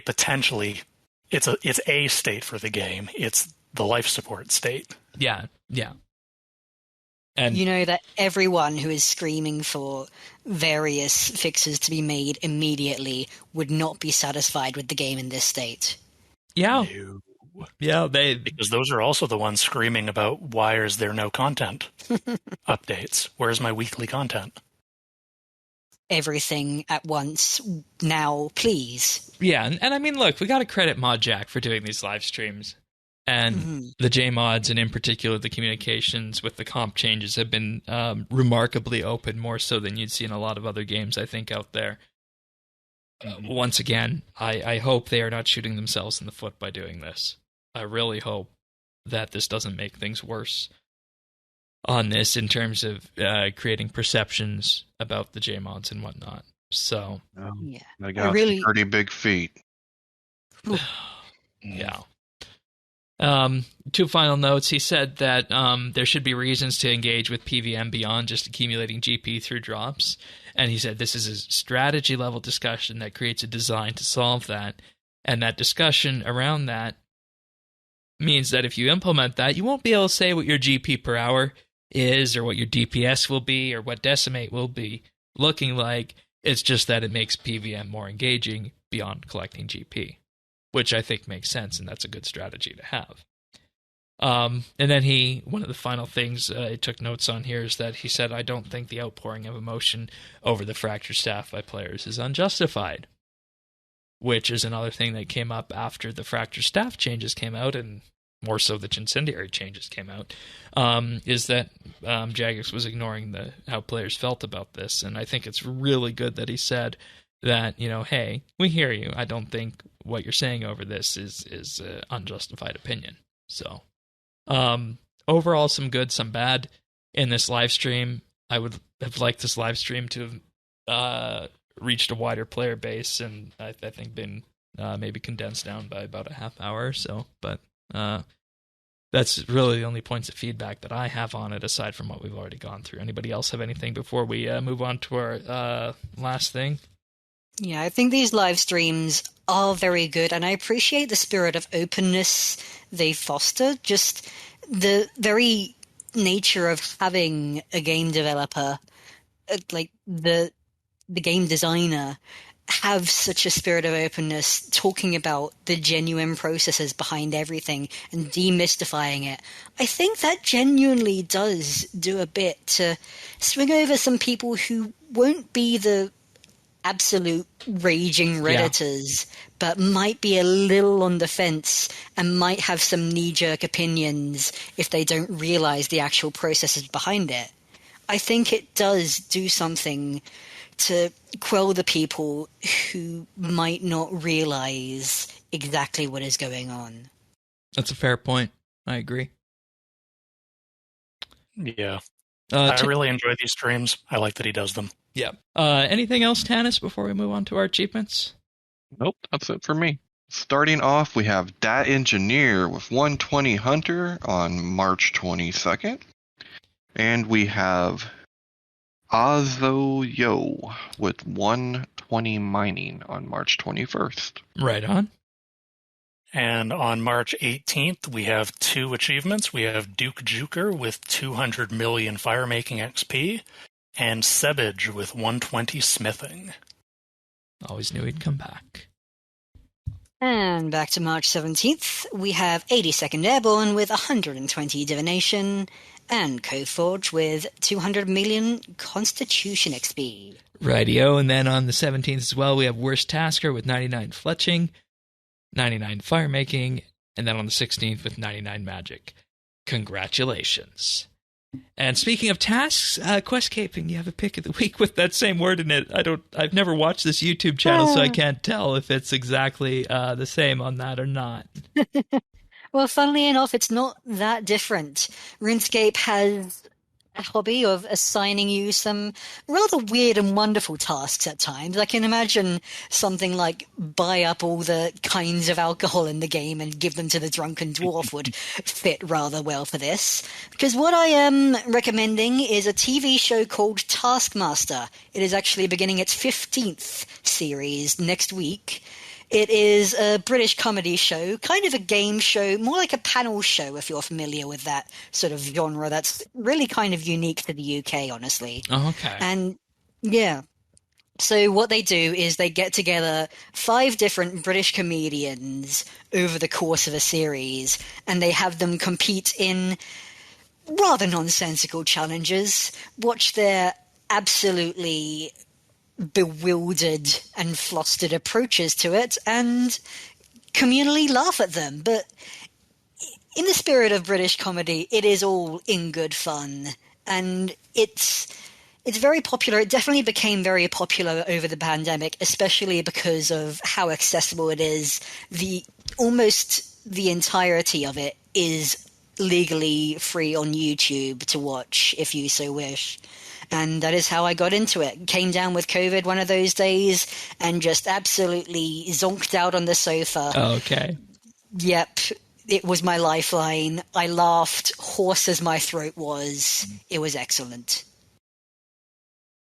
Are you going to get something out of this show if you're not a fan of British humor, I have to ask? Honestly, I want to say if you're not a fan of British humor, what are you doing with your life? Okay. Okay. Because I feel like us Canadians go 50-50 about whether or not we assimilate up to British humor. Mm-hmm. I feel well, what I generally find with American comedy shows is that they go far too laugh a minute and fast paced for my liking, and what I prefer is a more dry and honestly kind of surreal approach sometimes.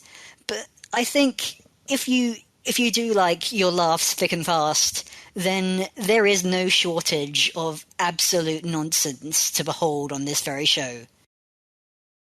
All right, fair enough. Zerdone's Tannis, you guys ever heard of this before?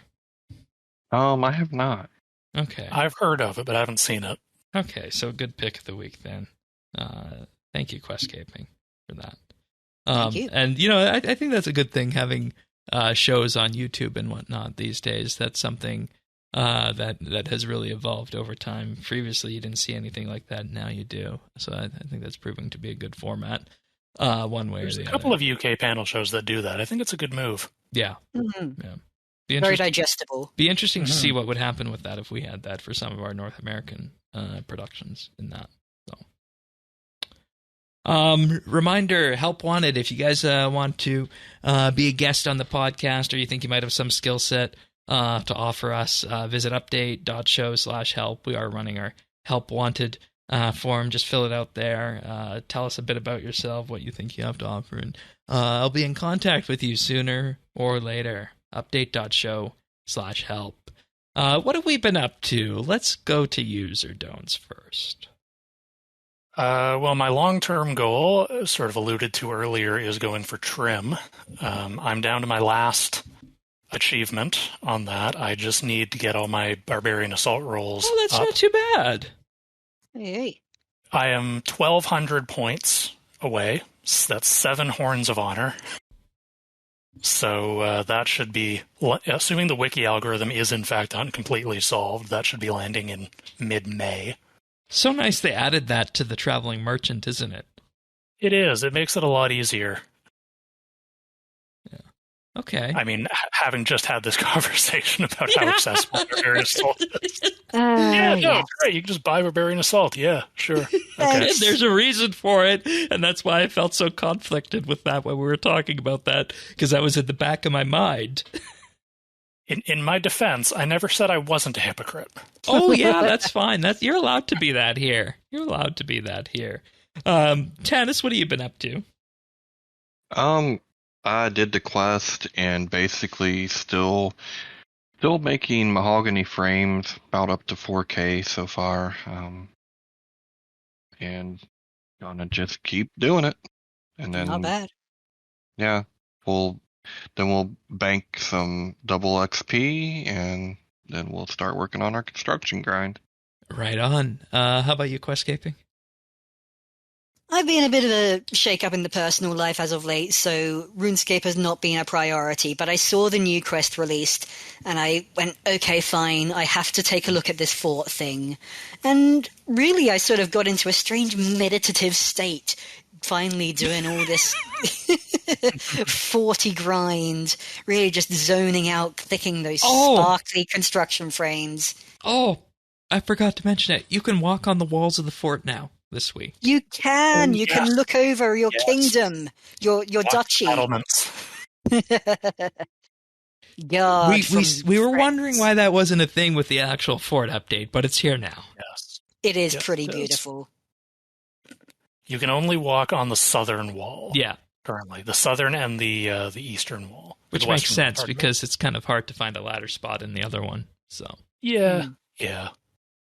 Okay. It is enough that you can look over the wilderness to a decent amount. You can survey the threats from the north. Which is, probably where we'll be going with the next quest after dealing with this murder mystery. So that's all well and good. As for me, I've been once again on the very hypnotic yak track path. I have to say, I believe I'm on task 30 right now. So we're not even half done yet, but we're still less than half of the time there, but it feels like it's easier to progress with the task A's than the skill and kill. I do have to say that. And, I feel like if you can stomach the agility, the summoning, and the dungeoneering ones, task A's are not too bad. I feel like going forward, the only task A's that really need to be looked at in terms of providing something that's a little bit easier to access is the fire-making one, because there's no way in hell we want to burn elder logs at this point, given how much those cost for these fire-making ones. So I was doing those fire-making tasks, and I actually didn't find them so bad because I was also doing the wood-cutting tasks on Elder. All of the wood-cutting tasks I did on Elder trees with Dwarven chain axes. Oh, good combination. Double resource. Okay. See, I did my wood-cutting ones with bamboo. Yeah. See, I did them on Elders because I knew the fire-making was coming, and I wanted to do the fire-making because I want the pet. So I was definitely and fire-making is a hard pet ones. to get. It's a really annoying pet. I still don't have the damn thing. Well, you played it smart. Oh, I thought I did anyway. Yeah, and I guess I was in the situation myself where I really didn't want to spend too much time on that because I just finished 120 woodcutting late last year. So there's that. Yeah. And I guess when you look at it from that angle, that makes sense. There's also the chance of getting the arrowheads, but those have become pennies over time as well for splintering. And I feel like I need to check in with you, Tanis. Where are you at with your skill and kill? Because we've been kind of going opposite ends of that. I've been doing the A, you've been doing the skill and kill. 30. I'm on task 30. Oh, so we're the same. I guess. It's interesting. Slow, but yeah. Yeah, okay. Weird. I'm going to be interested to see what the metrics of this Yak track looks like at the end of this, knowing, how this goes and whether or not they did a good thing with this. I think we'll see based on if they keep the tasks going to 70 and if they keep the longer extension through it. But that's all, of course, a topic for another day. Anybody else have anything before we wrap this one up? I'm good. Yeah, I'm good. Well, thanks for being here again, Questscaping and Zerdones. Good to have you both back. Thank you very much. And as per usual, Tanis and I will be back next week for another episode of Update. If you want the podcast delivered automatically to you, the best way to do that is to subscribe. We're on all the podcast listeners out there: Apple Podcasts, Spotify, Google, Pocket Cast, Amazon, even Stitcher. That's more of an obscure one, but update.show/subscribe. And we're also on YouTube at youtube.com/RSBANDB. That's where we post the video version of the shows and the nibbles, short little clips of the podcast. We'll have a few of those good ones up. So if you like those or you just like the podcast, give us a like and subscribe. Greatly helps the channel out. But with that being said, see you next week, everyone. Take care. Bye-bye. Yeah.